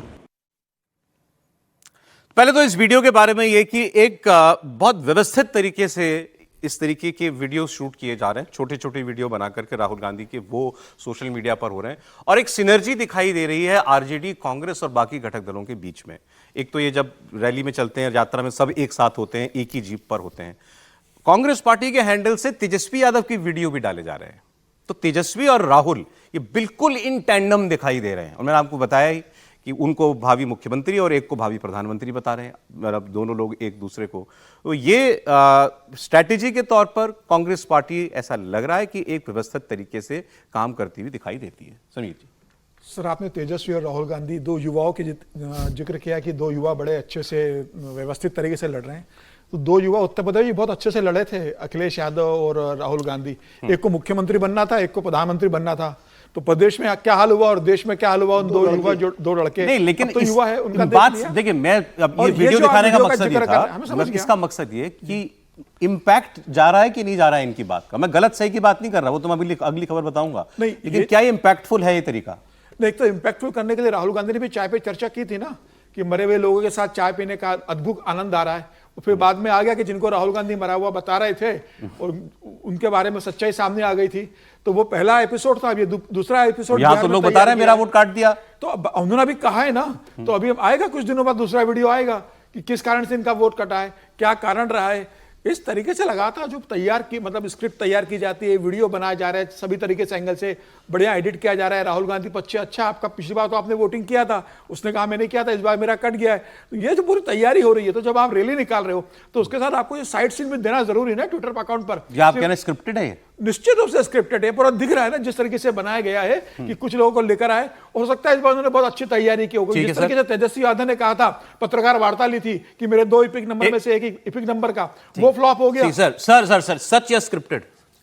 नहीं, स्क्रिप्टेड डिजाइन करने में हो सकता है कि जिस तरह से वीडियो बनाया गया, एडिट किया गया। अब वो तो ये हो सकता है, जैसे अभी समीर जी ने भी जिक्र किया, क्या उन्होंने चेक किया कि नहीं किया, उनके वोट कैसे कटे नहीं कटे, लेकिन उसको कैसे ठीक से प्लान किया जाए, ये तो एक स्ट्रेटेजी का हिस्सा हो सकता है ना। स्क्रिप्टेड का मतलब तो ये हो सकता है कि झूठे लोग हों और बनाया गया हो, उसे स्क्रिप्टेड कहते हैं। स्क्रिप्ट को ठीक से किया जाए वो अलग चीज है। मुझे लगता है स्क्रिप्ट को ठीक से किया, लेकिन अब उसकी जांच तो वो करेंगे कि इलेक्शन कमीशन करेगा या जो भी लोग करना चाहते हैं वो करेंगे कि अब सवाल साहब ये इस पूरे नैरेटिव का इम्पैक्ट पे आपको, हाँ बोलिए। आप सोशल मीडिया बहुत फॉलो करते हैं, इम्पैक्ट तो होता है, इम्पैक्ट होता है। भारत जोड़ो यात्रा में वो वीडियो का इम्पैक्ट आपको याद है? पुश संघ से कैसे लड़ना है, खड़े हो बताता हूं मैं, ऐसे लगाओगे ताकत तो नहीं। मुझे लगता है राहुल गांधी की जो पूरी की पूरी पर्सनालिटी है वो किसी बहुत बड़े डिजाइनिंग इंस्टीट्यूट से चल रही है। और मैं बार बार कहता हूं, कभी झोला बनवाना, कभी टी शर्ट बनवाना, राजनीति में ये सब होता है, आज का समय भी वैसा है। और कई बार राहुल गांधी सोशल मीडिया पर ज्यादा देखे सुने जाते हैं, लेकिन जरा उनकी टीम को ये भी एक मॉनिटरिंग करनी चाहिए, इवेल्युएशन करना चाहिए कि भैया वो पॉजिटिव जा रहा है या निगेटिव जा रहा है। हाँ, ये थोड़ा सा देखना चाहिए। लेकिन ये मुझे बड़ी अच्छी बात आपने छेड़ दी। लोकसभा चुनाव से पहले ये बड़ी, आपको मालूम है, हम सब लोग भी डिस्कस करते थे, क्या सोशल मीडिया में बीजेपी से ज्यादा आगे निकल गई कांग्रेस पार्टी? ये चलता था बिल्कुल। तो इस वक्त क्या है? सोशल मीडिया पर निश्चित तौर पर कांग्रेस पार्टी प्रभावी है। और मैं कई बार कहता हूं कि उन लोगों ने, चाहे जो आप उसको रणनीति समझिए, उसमें उन्होंने काम किया है, लेकिन क्या वोट में वो ट्रांसलेट हो रहा है? नंबर 1। नंबर 2, क्या वो जो कुछ भी तैयार कर रहे हैं उसको बहुत जल्दी वो ध्वस्त हो जाता है?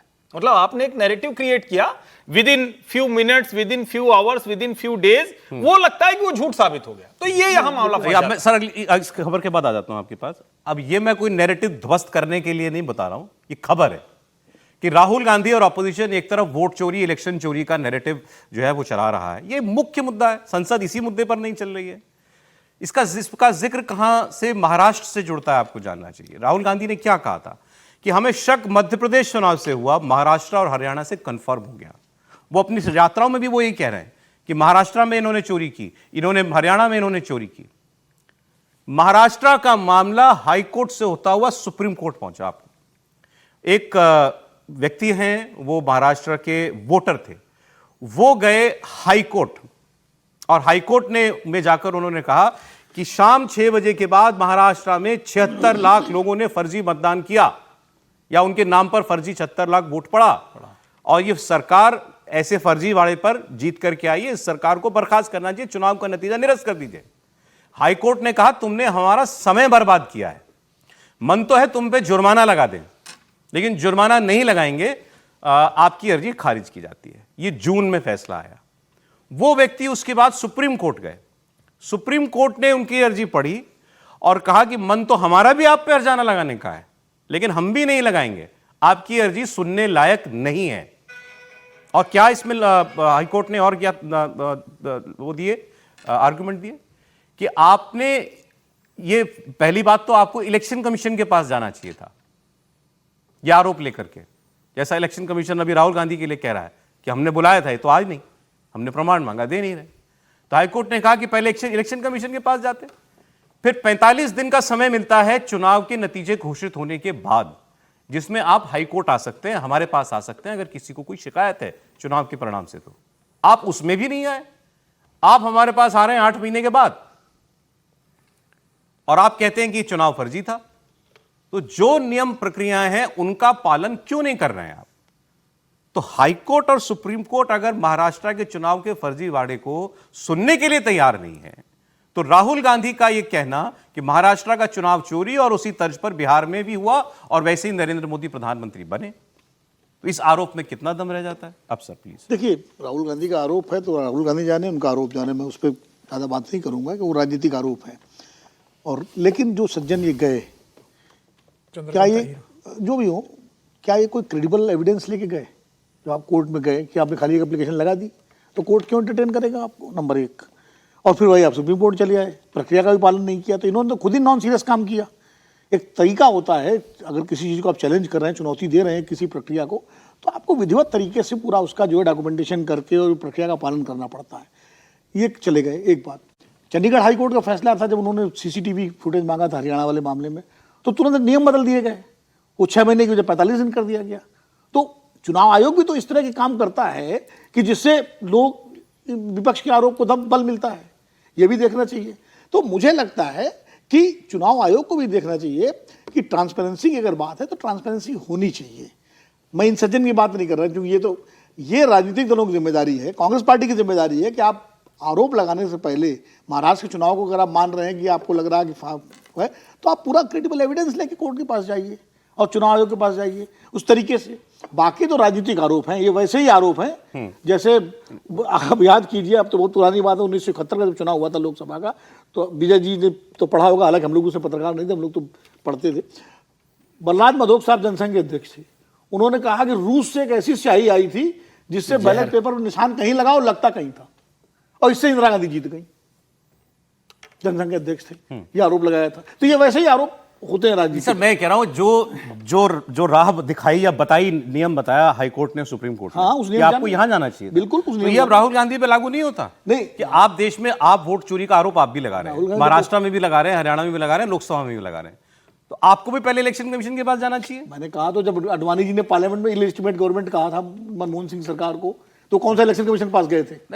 नहीं, इसीलिए कहा था इसको, ईवीएम को लेकर के उन्होंने कहा था 2009 में चुनाव के बाद, तो उससे बड़ा विरोध हुआ था, बाद में हटाया गया। तो राजनीतिक आरोप राजनेता लगाते हैं, पहली बार नहीं लग रहा है। तो वो ऐसे कैंपेन किया गया सर इसकी, देश में वोट चोरी हो रहा है। अरे भाई, इलाहाबाद में मोदी जी का भाषण देखो ना चुनाव आयोग को लेकर के, जो है वो तो खुद सोशल मीडिया पर चल रहा है 2014 का, पब्लिक मीटिंग में ही था वो। तो ठीक है, यात्रा नहीं निकाली, लेकिन मैं कह रहा हूँ राजनीतिक दल, अब उनको एक मुद्दा मिल गया है, उस मुद्दे को लेकर जा रहे हैं, अब उस मुद्दे का नैरेटिव बना रहे हैं, जैसे विजय जी का राशन। सुप्रीम कोर्ट ने क्या पूछा? चंद्रकार अहिर के जब गए, चंद्रकार अहिर की 72 लाख वोट गए, तो सुप्रीम कोर्ट ने कहा कि ये 72 लाख का आंकड़ा आपके पास कहां से आया? तो उन्होंने अखबार की कटिंग दिखा दी कि पेपर में, अखबार में छपा है। तो सुप्रीम कोर्ट ने कहा अखबार की कटिंग लेकर आओगे, इसके अलावा क्या आपके पास प्रूफ, कुछ और प्रूफ है? इसके अलावा क्या डॉक्यूमेंट्स है आपके पास? तो बोले सर राजनीतिक दल आरोप लगा रहे हैं कि 72 लाख वोट फर्जी डले गए 5 बार, उस आरोप में क्या रहा हो? तो सुप्रीम कोर्ट ने कहा आरोप पे आप तो कोर्ट का समय बर्बाद कर रहे हो, आप डॉक्यूमेंट एविडेंस लेकर आइए, आप सबूत लेकर आइए। अगर आपके पास 72 लाख का है तो हम सुनवाई करेंगे, और आपके पास सबूत है और आपको लगता है कि 72 लाख लोगों ने 5 बजे के बाद वोट डाला है, तो आप वो पूरा डाटा लेकर चुनाव आयोग में जाइए। चुनाव आयोग नहीं सुनेगा तो हमारे पास आइए, प्रमाण मांगा ना, प्रमाण और मांगा पहले इलेक्शन कमीशन जाइए। 72 लाख कैसे वोटिंग हुई लेकर मैं तो, चूंकि अब ये राहुल गांधी का भी यही आधार है विवाद का, तो राहुल गांधी पे ये लागू नहीं होता क्या? मैं तो ये पूछ रहा हूं। इसलिए तो कोर्ट नहीं जा रहे सर। कि राहुल गांधी पे लागू ना होता तो शपथ पत्र दे चुके होते। मैं भी शपथ पत्र पे बहुत जोर देने वालों में नहीं हूँ, अब तक की डिबेट में मैं नहीं कहता था, लेकिन अब मुझे लग रहा है कि राहुल गांधी ने तो, कम से कम हमें नहीं पता है कि वो सही है गलत, राहुल गांधी को पता है कि वो झूठ बोल रहे हैं, इसलिए शपथ पत्र नहीं दे रहे हैं। अभी एक ताजा उदाहरण CSDA से सर्वे करती है संजय कुमार, उसके उन्होंने कई विधानसभा लोकसभा का डाला था कि लोकसभा में इतना, विधानसभा में 43% मत बढ़ गया। अब चूंकि वो गंभीर व्यक्ति हैं, उनकी बात लोग सुनते हैं। उसके बाद ठीक वही आंकड़ा 47.38 और 43 पॉइंट समथिंग, पवन खेड़ा ने भी बढ़िया ग्राफिक्स बना के, उन्होंने तो सिंपल डाला था, उन्होंने ग्राफिक्स बना के डाला। अब चुनाव आयोग की प्रेस कॉन्फ्रेंस ज्ञानेश जी की क्या हुई कि जो राहुल गांधी का पीपीटी है उसके डेटा हमारे नहीं है। अब समझ में आ रहा है वो डेटा कहां से। तो मुझे लगता है अब सवाल बस ये हो गया है कि पवन खेड़ा ने सीएसडीएस को दिया या सीएसडीएस ने पवन खेड़ा को दिया। उन्होंने तो वापस ली, सीएसडीएस ने वापस नहीं लिया ना, संजय जी ने तो माफी मांगी, गलती हुई है। संजय जी ने माफी मांगी और कहा कि मैं मिस इन्फॉर्मेशन नहीं फैलाना चाहता हूं, लेकिन उन्होंने 2 दिन का समय ले लिया। 17 तारीख को वो आंकड़े दिए, 19 तारीख को माफी मांगी। 48 घंटे 50 घंटे इस मिस इन्फॉर्मेशन के दौर में बहुत होते हैं। मैं लेकिन मूल बात एक लाइन बता देता हूं कि कॉन्टेक्स्ट क्लियर है। उन्होंने जो डेटा डाला था वो ये था, 4 कॉन्स्टिट्यूएंसी की मेरे ख्याल से बात की थी उन्होंने कि 2 में 40% वोट लोकसभा और विधानसभा चुनाव के बीच में, एक कॉन्स्टिट्यूएंसी में 40% वोट बढ़ गया और किसी कॉन्स्टिट्यूएंसी में 45% वोट घट गया। लेकिन इसका मतलब इसको कांग्रेस ने उठा लिया था। इसका मतलब ये हुआ कि अब तक जो कुछ चल रहा था वो इसी तरह के विशुद्ध झूठ, हवाई बातों पर है। और वैसे तो किसी को भी इस तरह का आंकड़ा नहीं देना चाहिए, कोई सामान्य बात नहीं है। हम लोग मतलब कई बार चर्चा करते हैं ना, तो हम कहें कि भाई फलाना जगह ये सरकार बनेगी, विनोद जी, विजय जी या समीर जी कहेंगे वो सरकार में, ये समझ में आता है। लेकिन हम ये कहें कि मैं गया था, देख के आया चुनाव आयोग के इस बूथ में जहां 1200 लोग थे, 700 लोगों की अचानक वोटिंग बढ़ गई, ये मैं कह सकता हूं क्या? ये अपराध है, ये क्रिमिनल है। कांग्रेस पार्टी पॉलिटिकली कर रही थी, उसको सीएसडीएस के इस डेटा से समर्थन मिला है। और मैं फिर कह रहा हूं, ये पूरा जो राहुल गांधी की कैंपेन है झूठ पर आधारित है। 240 के बाद उन्होंने कहा था हमने नरेंद्र मोदी का आत्मविश्वास फाड़ दिया है, खुश हो गए थे 99 पाकर, बच्चा जैसे कुछ अच्छा पा जाए तो उम्मीद से ज्यादा। आपने कहा वो हलफनामा इसलिए नहीं देंगे क्योंकि मालूम है फंस जाएंगे, सदस्यता चली जाएगी ना, सदस्यता चली जाएगी। सर नहीं, मैं इस पर एक बात कह दूं, मैं हालांकि मेरे सर्टिफिकेट की जरूरत नहीं है। संजय जी को जितना मैं जानता हूं 20-25 साल से, उनकी मंशा गलत नहीं हो सकती। गलती उन्होंने की, उसके लिए उन्होंने मेरे ख्याल से जितने प्लेटफॉर्म हो सकते हैं उस पर माफी मांग ली, है ना। अब कांग्रेस को भी ये करना चाहिए कि भाई हमने यदि ये आंकड़ा लिया है तो हम भी इस गलती के लिए माफी मांगते हैं। डिलीट कर दिया वो पोस्ट, ऐसा मैंने सुना। हाँ, तो वो बेहतर बात है, जो ओरिजिनल सोर्स ही माफी मांग रहा है तो हाँ, तो वो करना ही पड़ेगा। लेकिन संजय कुमार जी की मंशा पर मैं इस तरह से सवाल नहीं खड़ा करता, लेकिन मेरे सर्टिफिकेट की उनको जरूरत नहीं है। ये अक्सर होता है कि भाई किसी भी तथ्य को कैसे एग्जैजरेट करना, नैरेटिव बनाना एक अलग चीज़ है कि नैरेटिव आप कैसे बना रहे हैं, क्या कर रहे हैं। और आपने सुप्रीम कोर्ट का जिक्र किया, वो मैंने देखा था। तो एक तो ये बात है कि भाई आपने तथ्यों को ठीक से नहीं रखा, और एक जो हमारा पूरा प्रोसेस है, इलेक्शन कमीशन के पास जाइए, इलेक्शन कमीशन की बात पर आपको भरोसा नहीं है तो हाई कोर्ट में जाइए, हाई कोर्ट के बाद सुप्रीम कोर्ट में जाइए, इसमें कोई ऐसी बात नहीं है। लेकिन सुप्रीम कोर्ट का फैसला ये नहीं कह रहा कि उसका मतलब ये नहीं कह सकते कि सारा इलेक्शन अब ठीक हो रहा है। वो एक स्पेसिफिक पिटीशन को लेकर सुप्रीम कोर्ट ने फैसला किया। इसको दूसरी तरफ से देखिए कि सुप्रीम कोर्ट ने उससे पहले ही ये फैसला दिया कि इलेक्शन कमीशन वो 65 लाख लोगों की लिस्ट को जारी करे, सार्वजनिक करे। तो इसलिए अब उसका मतलब ये नहीं है कि चुनाव महाराष्ट्र के चुनाव को क्लीन चिट नहीं है, नहीं क्लीन चिट नहीं है दोनों अलग। अच्छा, दूसरी एक चीज और जोड़ दो, दूसरी बात है कि जो इलेक्शन कमीशन पर भी कहा, इसका मतलब ये नहीं कि इलेक्शन कमीशन सारा घोटाला कर रहा है, वो एक स्पेसिफिक केस पर सुप्रीम कोर्ट ने जवाब दिया। अब यदि ये कहें कि सुप्रीम कोर्ट ने ये कर दिया, तो अभी तो प्रभु मालेगांव का फैसला आपने सुना, उससे पहले मुंबई ब्लास्ट का फैसला आया था, दोनों ही उसमें तो दोनों में ही सब लोग बरी हो गए, किसी ने भी कुछ नहीं किया।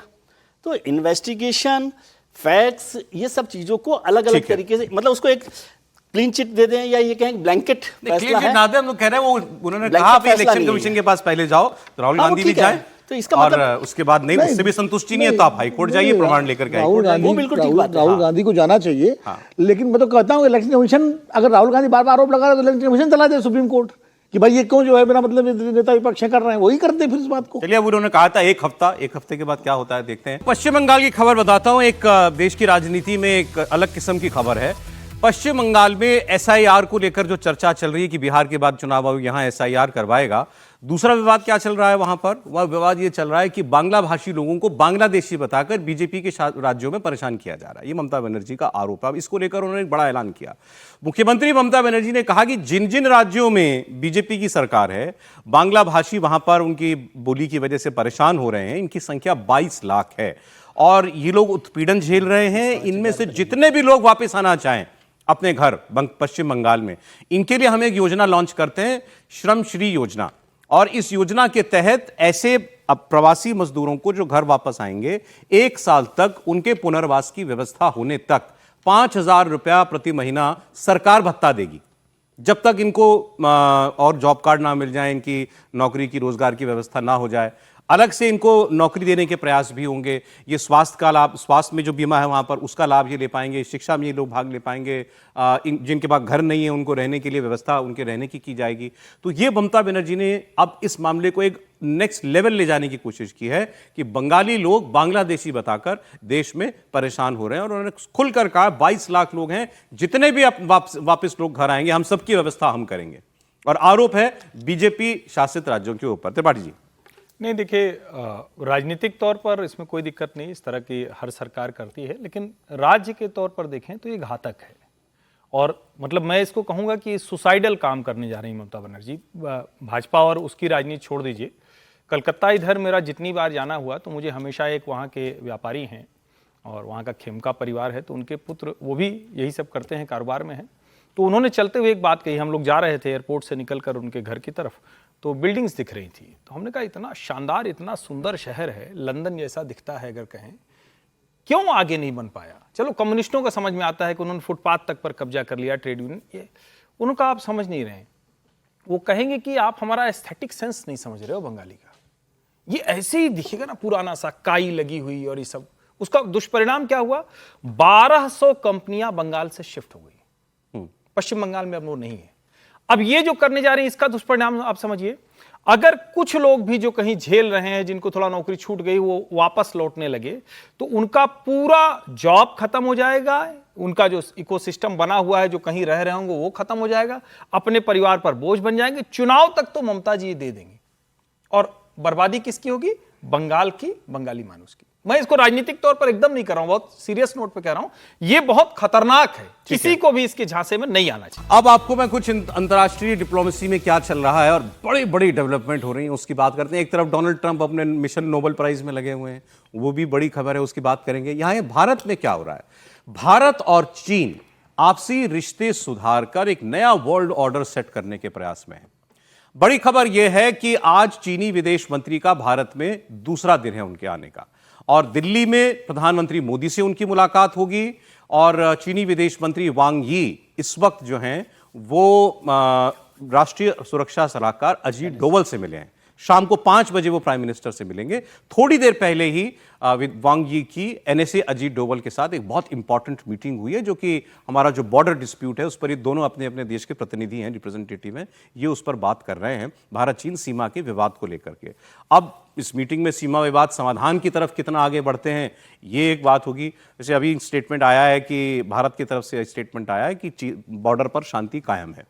चीनी विदेश मंत्री से मुलाकात के दौरान एनएसए ने यह कहा है कि सीमाओं पर स्थिरता बहाल हो गई है, और उन्होंने यह भी कहा कि भारत और चीन के रिश्तों में सुधार का यह बहुत सही वक्त है, दोनों देशों के विकास को रफ्तार मिलेगी। कल चीन के फॉरेन मिनिस्टर ने भारत के foreign minister doctor S Jaishankar के साथ मीटिंग की थी, बायलैटरल टॉक हुई थी। इस दौरान दोनों देशों के बीच आपसी रिश्तों को बेहतर करने पर जोर दिया गया था। The fight against terrorism in all its forms and manifestations is another major priority. I look forward to our exchange of views. Overall, it is our expectation that our discussions would contribute to building a stable, cooperative and forward-looking relationship between India and China, one that serves both our interests and addresses our concerns. ये तो भारत की बात थी। चीन की तरफ से भारत को 3 बातों पर आश्वासन दिया गया, और ये है इसका सबसे बड़ा निचोड़ इस पूरी बैठक का। क्या निकला आखिर, तो इस बार बहुत पॉजिटिव डेवलपमेंट हुई है। भारत की 3 जरूरतें हैं जो चीन से पूरी होती हैं और जिस पर चीन ने रोक लगा दी थी। पहला, भारत को खाद, फर्टिलाइजर की जरूरत है, और चीन से जो फर्टिलाइजर आता है अब उसके आयात में कोई प्रॉब्लम नहीं होगी, यह चीन ने सुनिश्चित किया। दूसरा, रेयर अर्थ मेटल्स, ये सबसे महत्वपूर्ण है, और दुनिया का सबसे बड़ा रिजर्व, 90% से ज्यादा रिजर्व जो है वो चाइना के पास है। इंडस्ट्री सारी चाइना के पास है उसकी प्रोसेस होने की। वहां से उसने भारत पर प्रतिबंध लगा दिया, सिर्फ भारत पर नहीं, कई देशों पर प्रतिबंध लगा दिया था। उनको उसका एक कहना था कि हमें ये डर है कि इनका इस्तेमाल जो है डिफेंस सेक्टर में किया जाएगा। अब इस पर भारत की जो इंडस्ट्री है, खास तौर पर ऑटोमोबाइल इंडस्ट्री, उनको इसकी सबसे ज्यादा जरूरत होती है। तो उन्होंने ये मांग भारत सरकार से कहा था कि आप इस मुद्दे को चीन के सामने उठाइए। भारत सरकार ने उठाया और चीन ने रेयर अर्थ मेटल्स पर जो रोक थी उसको हटाने का आश्वासन दिया है। कुछ लोग तो दावा कर रहे हैं कि रोक हट चुकी है। और तीसरा आश्वासन था टनल बोरिंग मशीन्स को लेकर के, क्योंकि बहुत हेवी मशीनरी जो है वो भी बनती है सबसे ज्यादा चाइना में। We maintained peace and tranquility in the border areas and resumed the Indian pilgrimage to the Mount Garampochi and Lake Mapayonso in the Xizang Autonomous Region. We should firm up confidence to dispel interference, expand cooperation, and to further consolidate the momentum of improvement and development of China-India relations, so that while pursuing our respective rejuvenation, we can contribute to each other's success and provide the most needed certainty and stability to Asia and the world. That concludes my opening remarks. Thank you. एक बहुत important बात है वांग यी को लेकर के। वांग यी चीन के फॉरेन मिनिस्टर होने के अलावा चीन की कम्युनिस्ट पार्टी की पोलित ब्यूरो के मेंबर हैं। तो ये कोई संदेश, सिर्फ एक संदेश वाहक नहीं है कि हम, मेरे जो लीडर ने कहा मैं वो आके यहाँ बता दूंगा और आप जो कहेंगे वो वहाँ जाके बता दूंगा। एक हैवी वेट आदमी है और ये इनके आने से अगर ये भारत की 3 बड़ी ज़रूरतों पर चीन आश्वासन दे रहा है तो आप मानिए कि इनकी ये विजिट बहुत कामयाब रही और इसका ग्राउंड वर्क पीछे हो चुका होगा, तभी इनकी प्राइम मिनिस्टर के साथ मुलाकात भी फिक्स करवाई गई है। गलवान की घटना के बाद चीनी विदेश मंत्री पहली बार भारत आए हैं और अगस्त के आखिर में प्रधानमंत्री मोदी को चाइना जाना है। तियानजिन में एससीओ समिट होने वाला है, उसमें वो हिस्सा लेंगे और उनकी चीन के राष्ट्रपति शी जिनपिंग के साथ अलग से एक बायलैटरल मीटिंग भी मुमकिन है। लेकिन भारत की ये 3 जो जरूरतें थीं, ये इनकी आपूर्ति लग रहा है कि अब दोबारा शुरू हो जाएगी। निश्चित रूप से चाइना के विदेश मंत्री वांग ही का जो दौरा रहा है 2 दिवसीय, मुझे लगता है बहुत सक्सेसफुल रहा है।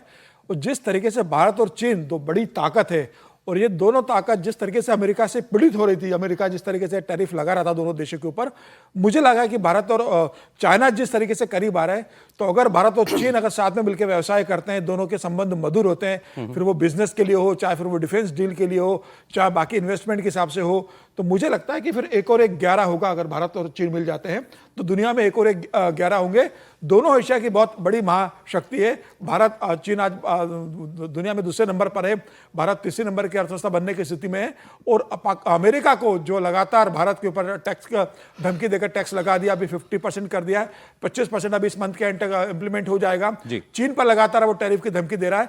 अगर भारत और चीन के बीच संबंध सुधरते हैं, भारत और चीन में एक विश्वास जमता है, व्यवसाय के नए रास्ते खुलते हैं, तो मुझे लग रहा है ये अमेरिका के लिए एक बहुत बड़ी चुनौती है। अमेरिका तो गजब मोड में चल रहा है। बिल्कुल। कल एक खबर आई कि उनके अमेरिकी राष्ट्रपति और अमेरिकी विदेश मंत्री के व्यापार के मामलों के जो सलाहकार हैं, मुख्य सलाहकार पीटर नवेरो शायद उनका नाम है, उन्होंने तो धमकी दी भारत को और कहा कि भारत अगर अपने आप को अमेरिका का स्ट्रेटेजिक पार्टनर मानता है तो उस तरीके से व्यवहार भी करे हमारे साथ। चीन रूस का तेल खरीदना बंद करे, चाइना के साथ गलबहियां जो हैं वो बंद करे। और उन्होंने कहा कि भारत एक तरफ हमसे कहता है कि आप हमारी जो डिफेंस टेक्नोलॉजी है वो हमारे साथ शेयर कीजिए, और आप जाके गले मिल रहे हो शी जिनपिंग और पुतिन के साथ, तो हमको तो डर है कि कहीं आप हम आपको टेक्नोलॉजी दें और आप वो इन दोनों देशों को पास ऑन ना कर दो। तो मतलब नेक्स्ट लेवल चल रहा है अमेरिका तो सर इस वक्त। बिल्कुल। उनको याद नहीं अभी अलास्का में किससे मिले हैं? ट्रम्प साहब। तो वहां वो खुद किसी से भी मिला। पुतिन ने बोल दिया 20% रेट बढ़ गया आपके आने के बाद हमारा। तो देखिए, डिप्लोमेसी में ये चलता रहता है और जो पावरफुल कंट्रीज होते हैं वो अपने तरीके से बिहेव करते हैं, उसका जवाब पावर के साथ ही दिया जाता है, जो भारत ने बहुत बड़े तरीके से दिया है, मजबूती से अलग अलग मौक़ों पर। चीन को लेकर बात करें, अभी विदेश मंत्री जी आए हुए हैं। एक तो भारत और चीन में फ़र्क क्या है? भारत जो कमिटमेंट करता है ना, उस पर वो स्टिक करता है। चीन का कमिटमेंट जो है ना, टाइम बिंग होता है और उन पर मतलब अब इतनी बार हम लोग धोखा खा चुके हैं कि भरोसा करने में भी है ना डर लगता है। मुझे अभी जो लगता है अच्छी बात है, एक तो रेयर अर्थ में क्या है आपको शायद जानकारी है कि नहीं, कंडीशनल उनका वो है एग्रीमेंट, उसमें 2 बातों पर बहुत कंडीशन उन्होंने की। एक तो ये कि आप डिफेंस पर्पसेस के लिए यूज ना करें, ठीक है, ये भी चल जाता है, बात की कोई हो जाता है। लेकिन उन्होंने कहा कि जिस भी जगह आप उसको ऑटोमोबाइल में या कहीं यूज़ कर रहे हैं, उसको आप बिजनेस में एक्सपोर्ट के लिए यूज़ नहीं करेंगे। अच्छा, अगर भारत में उस मतलब उस एलिमेंट से रेयर अर्थ को आपने, हाँ, तो गाड़ी बाहर नहीं जाएगी। तो ये कंडीशन है, मतलब रेयर अर्थ को डिफेंस में नहीं यूज करें, वो तो बहुत बात होता है, यूरेनियम को लेकर भी होता है, तमाम तरीके की कंडीशन होती है, तो वो एक बड़ा मुश्किल है। रेयर अर्थ हम यूज किस किस में करते हैं सर? गाड़ियों में करते हैं, गाड़ियों में मोटे तौर पर जाते हैं, और इलेक्ट्रॉनिक्स में यूज होता है दोनों जगह पर। और ये जो बैटरियां बनती हैं बैटरियों में, इलेक्ट्रिक व्हीकल्स के लिए बहुत जरूरी है। बैटरी जो है ना उसमें रेयर अर्थ काम में 90% उसमें। तो अभी क्या है, चीन को आप समझिए, चीन एक तरफ तो अमेरिका के दबाव में है, जिस तरह से चीन के साथ अमेरिका बिहेव कर रहा है, यदि वो जरा सा भी रिश्ता ठीक हो गया ना तो फिर आप उनको देखिएगा, उनकी छोटी आंखें बड़ी दिखेंगी आपको। दूसरी बात, मैं उसको रेशियल कमेंट की तरह से नहीं कर रहा, वैसे बता रहा हूँ। और दूसरी बात, अभी ये SCO समिट है जी, प्रधानमंत्री जी को वहाँ पर जाना है, SCO समिट को चीन को सफल बनाना है, कामयाब करना है, इसलिए ये सारी बातें चल रही हैं, ऐसा मुझे लगता है। यदि वो ठीक से जैसे आए हैं, जैसे बात कर रहे हैं वही करेंगे, तो जो बात हो रही है कि दोनों देश मिलकर बहुत अच्छा कर सकते हैं, उसकी संभावना बन सकती है, लेकिन मुझे उसकी संभावना कम लगती है। ओके, ठीक है। ये सारे फैसले या इन सब पर चर्चा हमें सितंबर के बाद, ये बात आपकी ठीक है कि उनका पहला ध्यान इस अपने, और उन्होंने बोला भी वांगी ने कि हमारे लिए बहुत इंपॉर्टेंट है तियानजिन का समिट जो है, और उसमें मोदी जाएंगे तो ये एक उनके लिए, मतलब मोदी का जाना उनके लिए जरूरी है, उसमें जरूरी है उसके लिए। लेकिन आपको लगता है कि रिश्ते वाकई सुधर रहे हैं? नहीं, संदेह के साथ ही सब कुछ यहाँ देखना चाहिए। चीन के साथ हमें उस तरह से भी बात भी नहीं करनी चाहिए। ठीक है, कई बार होता है कि हम जब किसी ऐसी जिसको कहते हैं ना कैच 22 जैसी स्थिति है, तो हमको थोड़ा संभल के चलना है, तो हम रणनीतिक तौर पर इसको बड़ा बना के दिखाएंगे। हम कहेंगे भी कि चीन के साथ हमारे रिश्ते बहुत अच्छे हैं, लेकिन हमको कहना क्या चाहिए? हमको कहना ये चाहिए कि चीन की भी मजबूरी है कि वो भारत के साथ रिश्ते बना कर रहे हैं आज की तारीख में जो है। दूसरा, ये अभी जो बीती, मतलब सुबह कह लीजिए या रात कह लीजिए, हम लोगों के हिसाब से जो भी कह लीजिए, और अमेरिका के लिहाज से जो 7 यूरोपीय यूनियन के देश और जेलेंस्की जो ट्रंप से मिले हैं, वो पूरी टाइमलाइन देखिए, और वो मीटिंग बड़ी रोचक है कि मतलब बातचीत शुरू होती है, फिर क्या क्या हम देंगे, कितना छोड़ देंगे, मैप पर बाकायदा बात होती है, उसके बाद वो कहते हैं कि चलो ठीक है सिक्योरिटी गारंटी दे दो, उसकी बात होती है, फिर अचानक ये कहते हैं कि नहीं आप कह तो रहे हो, पुतिन का क्या भरोसा, कहते हैं अच्छा मैं बात कर लेता हूं, तो ट्रंप पुतिन को फोन मिला देते हैं और कहते हैं कि अच्छा ठीक है पहले ट्राइलैटरल से पहले बाइलैटरल करेंगे, नहीं जेलेंस्की और पुतिन मिलेंगे। अब इसको यूं देखिए कि मान लीजिए कि 10 दिन का ये समय है और 2 महीने और लगा लीजिए, अगले 2 से 3 महीने में अगर पुतिन और जेलेंस्की मान गए कि भैया अब हम थक गए, 50,000 लोगों की जान गंवा दी, उनको घायल कर दिया, तबाह कर दिया, तो क्या होगा? तब रशिया से ऑयल खरीदने वाले किसी देश पर सैंक्शन लगाने के लिए अमेरिका के पास कोई बहाना नहीं होगा। तब अमेरिका क्या करेगा?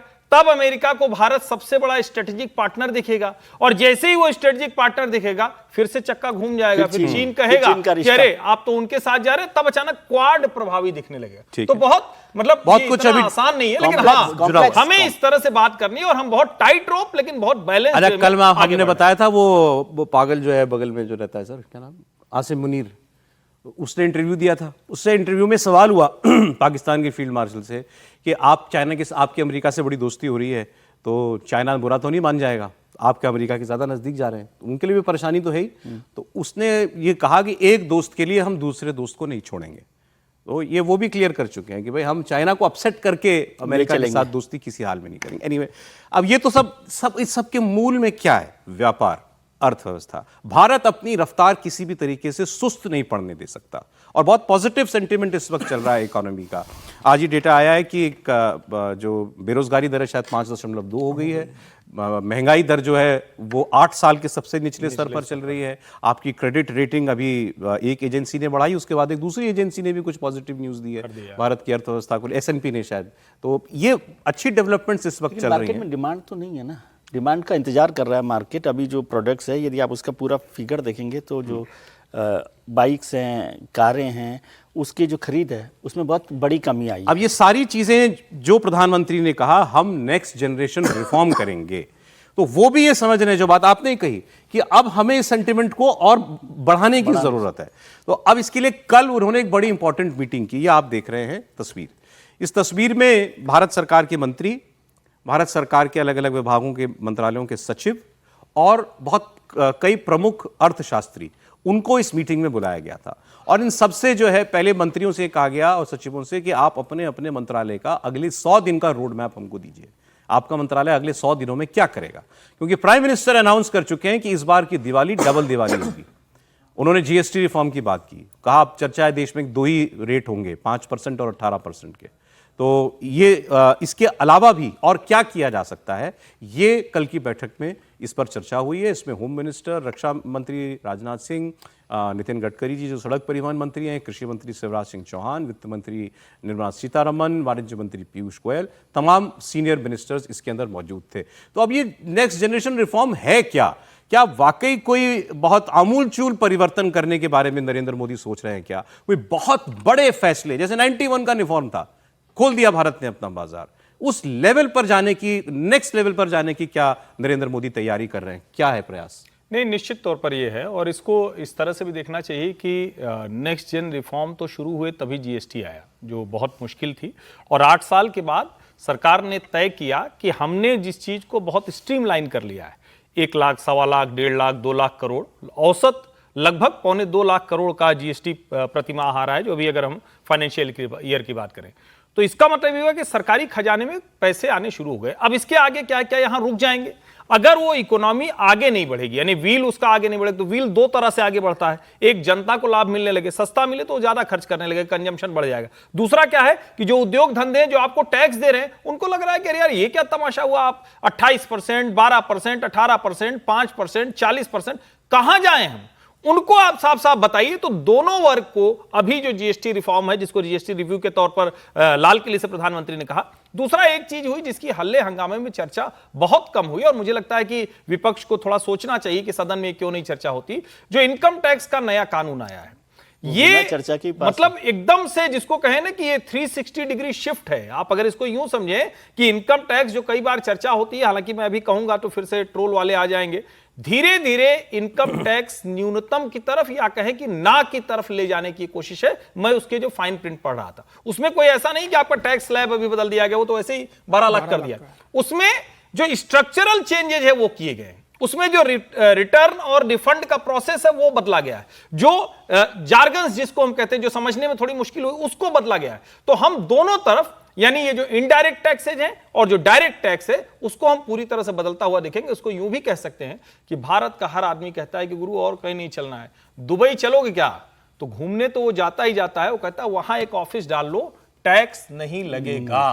तो दुनिया की सारी कंपनियां उधर, आज मैं ये कह रहा हूं तो आज ही मत समझने लगी कल से हो जाएगा, लेकिन जो मैंने इनकम टैक्स एक्ट के फाइन प्रिंट पढ़े और जीएसटी का जो रिव्यू है, ये उसी तरफ जाता हुआ दिखता है। अच्छा, जल्दी से ये और बता दीजिए, जो विजय जी ने बात की, मेरा दिमाग अटक गया सर आपकी बात पे। ये बात सही है कि खबरें सारी पॉजिटिव आ रही हैं, इन्होंने कहा लेकिन मार्केट में डिमांड नहीं है, मतलब मार्केट में सुस्ती है, ऐसा है क्या?